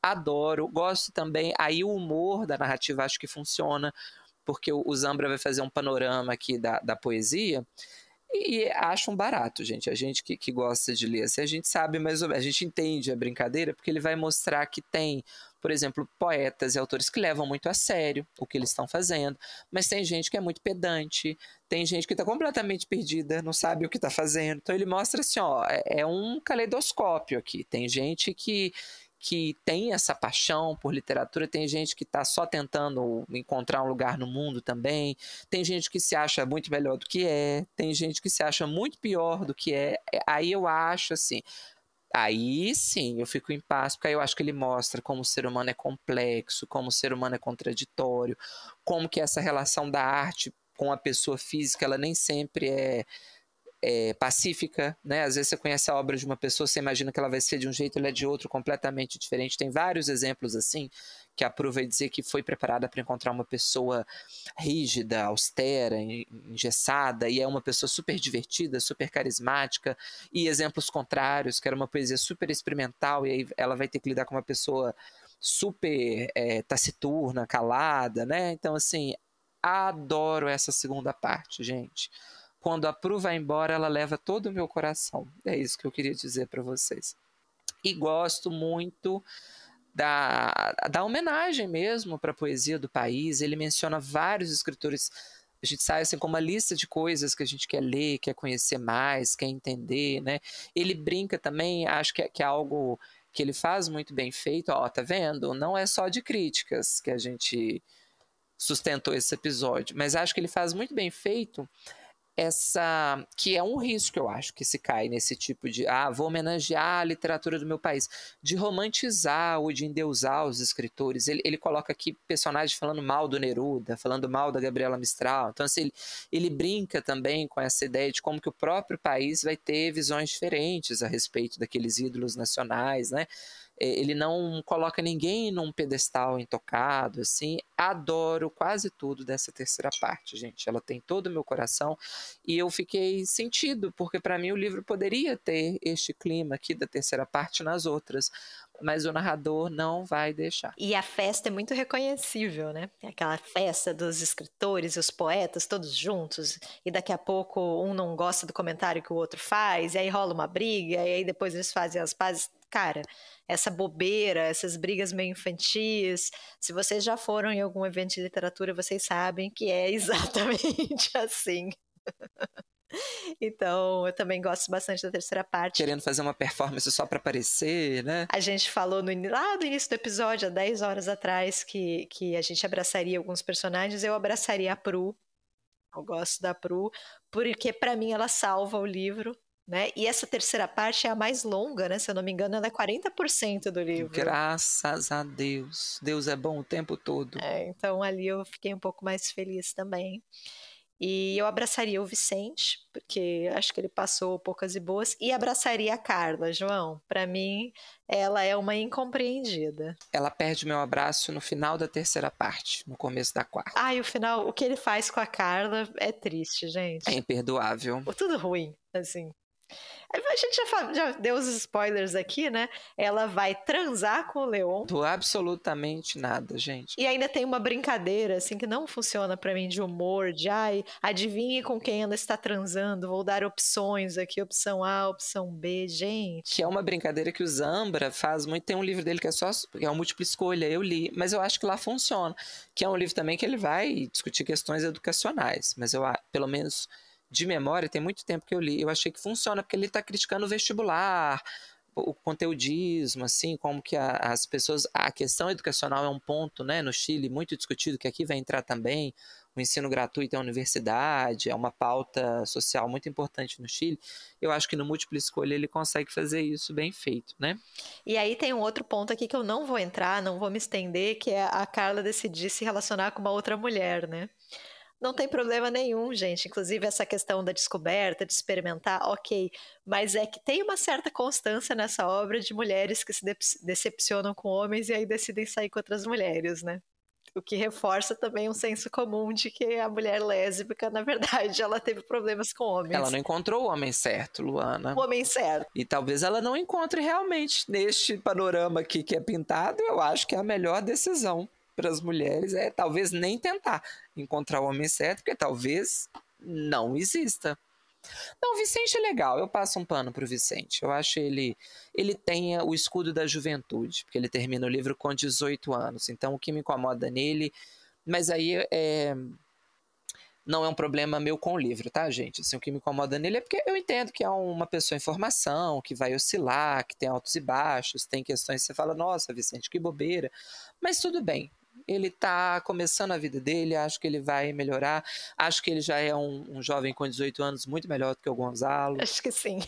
Um poeta melhor ele é. O próprio livro vai dizer. Ele já é um poeta bem melhor. E eu gosto muito dele. Ele criança, tadinho, é muito bonitinho. Eu abraçaria ele criança, assim. Ele é uma criança muito fofa. Por isso que eu não perdoo o Gonzalo. Nosso voto é o não perdão sempre, né, João? A gente está aqui advogando. Já somos acusados de odiar homens. Mas agora a gente também odeia o perdão, aparentemente. Somos contra. Mas só para encerrar, para que isso fique bem claro, a gente compraria todos esses problemas se fosse um problema do enredo e se a proposta fosse essa. O que mais nos incomoda é o narrador. Aí que eu acho que o livro se perde em vários momentos, né? É quando o narrador interfere e, para mim, o narrador mata a própria discussão antes dela surgir, em vários momentos. Por isso que eu fiquei extremamente incomodado. Eu acho que eu consigo resumir todas as minhas insatisfações aqui na figura do narrador. O que eu acho que é muito longo é porque o narrador mastiga demais. O que eu acho que é inverossímil é porque o narrador me conta o diálogo, aí eu fico atento e falo, isso aqui não faz sentido, nenhum adulto ia fazer isso. Né? É o narrador que coloca aí nem é o narrador, mas vamos aqui passar um pano, falar que é o narrador, que coloca a foto para me explicar como é um gato preto. Eu sei o que é um gato preto, né? Então, assim, eu acho que a construção do narrador é o pior para mim do livro. Mas a história é legal, a homenagem é muito bem feita, essa relação da poesia que é perpassada ali tanto pelo país quanto pela família é maravilhosa. Acho que enquanto um livro homenagem à poesia chilena é esplêndido, é maravilhoso. Eu gosto muito da brincadeira que ele faz de poetas escrevem sobre o Chile, romancistas escrevem sobre poetas. O Bolanho, né? Vai ser outra imagem que ele vai fazer aqui várias menções. A própria Isabel Allende, né? No Longa Pétala de Mar, que escreve sobre Neruda. Então, de fato, né? Romancistas chilenos escrevem sobre poetas chilenos, aparentemente. E acho muito bem feito, porque é isso que a gente comentou no outro episódio, né? Assim, gente, eu vou escrever um livro para homenagear a literatura do Chile. Fica tranquilo, o Neruda vai aparecer, o Nicanor vai aparecer, o Bolanho vai aparecer, tipo assim, né? O que se espera vai aparecer, mas ele também coloca vários outros, né? Assim, várias outras referências que pra gente aqui não são tão comuns no Brasil, porque inclusive nem tem tradução, nem tem livro, né? Mas acho muito legal. E aparecem 2 aqui, queria dar esse spoiler, ó. Já que a gente falou de prêmio Nobel, que eram sempre cotados ao Nobel também, que é o Raul Zurita, que vira e mexe, aparece aí nas listas, e só que eu acho, tem dos 2, um faleceu, não vou lembrar agora, e um é o Ernesto Cardenal, alguma coisa assim, me fugiu o sobrenome, que também aparecia bastante, um dos 2 já faleceu, mas o outro continua aí, nas casas de apostas. Então, para quem gosta, ó. E já que estamos falando das menções, né? Eu fui pesquisar os poetas, eu queria destacar uma aqui, que é a Aurelia Bala, que é uma poeta performer que escreve com as 2 mãos 2 poemas simultâneos e completamente distintos. Isso é maravilhoso, gente. Ela está aqui neste livro e ela existe de fato. Nunca tinha ouvido falar, então o livro com certeza tem esse mérito. Tem uma passagem que eu acho muito bonita também, que é de uma poeta, e ela mora numa ilha no Chile. A Pru está entrevistando ela por Skype. E aí ela conta das palafitas, aí ela faz umas imagens tão bonitas, mostrando como que começa com uma brincadeira, falando que tem um amigo que separou e que a mulher levou a casa e deixou só o terreno. Aí a Pru não entende, aí ela fala, não, porque a casa de palafita você consegue transportar ela, você pode inclusive levar pelo mar. E a imagem que ela faz da casa andando, sendo puxada pelas lanchas em alto mar entre as ilhas, é muito bonito, aquela passagem, gosto bastante. É isso, gente. 3º capítulo redondinho, né? Nota 10. Agora, o Gonzalo... Abafa. É isso, né, Luana? Nota, Luana. Muito legal a nossa conversa, eu quero saber, assim, de 1 a 10. Nota dó. Nota de repúdio, Luana? Gente, eu não tinha pensado em termos de nota, mas assim... Quer fazer uma regra de 3, que é um tempo? Vou fazer uma regra de 3 aqui, então eu vou dar 1/3 da nota, em homenagem à regra de 3 desse livro. Eu vou dar 3,3. Em 10? Vou dar um 4, então, para arredondar. Eu fui generoso, vou ser honesto aqui com as minhas leituras. Como eu falei que eu saí empatado, eu vou dar um 5. Tá bom. 50% eu gosto, 50% eu não. Não necessariamente em tamanho, mas em construção, tá? Mas está de recuperação, que a média é 6. Eu acho que faz sentido, porque eu realmente sinto que odiei mais o livro do que você. É mesmo, eu tinha a impressão de que era o contrário. Mas você já falou isso, que a gente nunca discorda do livro, mas eu sempre odeio um pouco mais. Eu sou homem, né, Luana? Eu entendo aqui os dilemas do Gonzalo, eu acho que você é muito dura com ele, eu acho que ele faz um esforço aqui muito grande para essa reconciliação, sabe? Tem um pouco aqui da cumplicidade, mas embora eu seja gay, eu não sou hétero, e aí eu fico um pouco de fora desse grupinho da cumplicidade, sabe? Mas eu ainda tô com um pezinho lá, né? Você não pode odiar tanto assim os homens, né, João? Talvez eu não queira fazer essa cena assistindo um jogo de futebol, mas tomando a cerveja já é um caminho andado, já pode funcionar. Entendi. Eu não odeio os homens não, tá, gente? Só alguns. Só os vivos. Calado, eles são um poeta, são poetas chilenos. São ótimos. Chora, bonequinha! Brincadeira, gente. Mas eu fiquei triste, porque eu acho o Zambra uma figura interessante, né? Assim, Já li outras coisas dele, eu li o Bonsai, eu li o Forma de Voltar para Casa, que ele até flerta aqui, tem um momento que ele faz uma meta narrativa aqui. Se a Carla não voltasse para casa, né? Eu peguei, Zambra, eu falei, entendi. E acho que ele, se bobear, ele faz com todos os livros, porque ele faz também com múltipla escolha, e ele deve fazer com os outros que eu ainda não li, né, que ele tem. Ele claramente se considera digno de homenagem. Eu não ia comentar isso. Eu gosto do Zambra, mas eu acho que a frase final do livro eu acho o final um pouquinho pretensioso, quando ele fala que, quer ver? Vou até ler. Não vou saber, não vamos nunca saber, porque isso termina aqui, porque isso termina bem, como terminam tantos livros que amamos. E aí eu acho um paralelo pretensioso, porque eu falei, não sei se eu amei este livro aqui em especial. Entendo a brincadeira, mas hoje meu voto é talvez, tá de recuperação. Precisamos ler mais coisas. Mas eu acho realmente o Zambra uma figura interessante, eu acho que ele foi eu lembro do hype que foi o Bonsai, e que aí, a partir do Bonsai, vários outros livros latino-americanos contemporâneos começaram a ser publicados pela extinta Cosac Naif, né? Então, assim, eu acho que ele tem realmente um apelo popular, e que bom que ele tenha, que ele traga isso, né? Acho, sim, a escrita dele muito fluida, acho que é um autor contemporâneo que faz um uso interessante do humor. Não acho que funciona sempre no livro, mas entendo e louvo. Acho que sim, é importante ter livros que tentem ir por um outro caminho, não só pelo peso ali, né, da desgraceira toda. Acho isso, inclusive, um ponto louvável, assim, que é um livro que não cai naquele idílio que a literatura contemporânea tem pelo excesso de desgraça. Eu acho que aqui isso é louvável. Assim, é um livro que tem pontos de tensão, tem uma narrativa que se sustenta, mas ele não usa essa cartada fácil do sentimentalismo. Isso eu acho louvável nele, porque ele está numa geração que usa isso o tempo todo, que eu não aguento mais. Então acho que ele evita caminhos perigosos, mas ele ainda derrapa em outros pontos, tá? Mas gosto do Zambra. Lerei outras coisas dele, acho que é um autor bacana, né? E aquilo, gente, assim, o que não funciona para uns, às vezes funciona para outros, tá tudo bem. Comenta com a gente se tem alguns pontos aí que a gente não se atentou, que você acha que a gente foi duro demais nessa nossa avaliação, né? Ou o que você gostou do livro, que às vezes a gente não pegou, porque é sempre legal também esse debate. Sempre bom lembrar, né, João? A gente está criticando o livro, não a pessoa. Então não temos absolutamente nada contra o Zambra. Vamos continuar lendo o Zambra, inclusive. Muito pelo contrário, eu até simpatizo. Exatamente. E o de sempre, né, João? Acho que o livro está aí para a gente debater, para a gente discutir. Acho que a unanimidade mata a complexidade da obra, né? Eu acho importante que a gente discorde. Se vocês gostaram do livro, tá tudo bem. Tem vários livros aqui que eu defendo e gosto, e que também poucas pessoas gostam, ou pessoas discordam. Tudo certo, gente.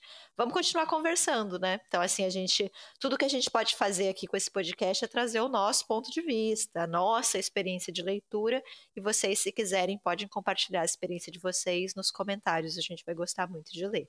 Lembrando que gosto, cada um tem o seu, né? Sempre repito isso, é igual a cotovelo, sempre algo pessoal, subjetivo e intransferível, muitas vezes. Exatamente, gente. Marília, a gente espera que você continue com a gente, que você não nos odeie, tá? Lemos. Mas é isso. Missão dada é missão cumprida. Mais um livro aí resenhado que foi indicação dos nossos ouvintes. E se vocês quiserem indicar um livro pra gente, né? É uma das recompensas do nosso Apoia-se. Sempre bom lembrar, apoia-se/Livros e Listas Pode, né? O link está sempre no comentário aqui na descrição desse episódio e também no nosso perfil do Instagram. Então a gente pega ali todas as pessoas que têm essa determinada faixa de recompensa, faz um sorteio e escolhe, né, no mês qual vai ser a pessoa que vai nos recomendar uma leitura. Já temos um próximo aí engatilhado. Já temos um próximo. Em breve traremos aqui, a gente sempre vai marcar, tá, gente? Quando for uma leitura que a gente fez por indicação dos nossos ouvintes premiums. É isso? Qual é a palavra, João? Escrevam pomba.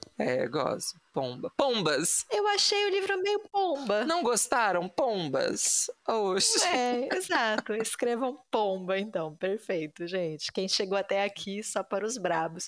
Mas comentem mesmo, assim. Escrevam pomba, mas comentem de verdade o que vocês acharam, assim. Eu acho que a gente pode continuar aqui discutindo sobre o livro, né?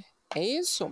E, por último, dar as boas-vindas à nossa nova apoiadora, aproveitando que a gente está falando do Apoia-se, que é a Lê Schmidt, a Alessandra. Bem-vinda, Lê. Bem-vinda, Lê.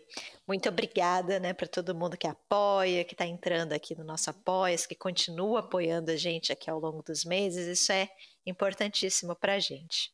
Graças a vocês que a gente mantém aqui o projeto vivo, né? E uma última propaganda que eu ia fazer, gente, a gente também está no YouTube. Então, caso você tenha o hábito, eu pelo menos adoro ver YouTube, né, de deixar, eu moro sozinho, então sempre deixo a TV ligada ali para ouvir um barulhinho. Se você é desse também, você pode assistir a gente pelo YouTube. Dá o seu joinha, curte, assina o canal para acompanhar a gente, comente. Qualquer tipo de interação ajuda muito a gente. É isso. Todas as nossas redes, livros e listas, pode. Pode tudo, menos mastigar a história pra gente. Boa semana, episódio um pouquinho mais longo que o normal, mas é um livro grande também, né? Tinha muita coisa para falar. E a gente quis aqui se proteger, porque a gente sabe que a gente tá brigando com um fã-clube. Os Zambers. Se você é um Zamber, nos perdoe, continue aqui com a gente, né? A gente ainda vai falar mal de outros autores também, não se preocupem. Beijo. Beijo, gente. Boa semana. Até.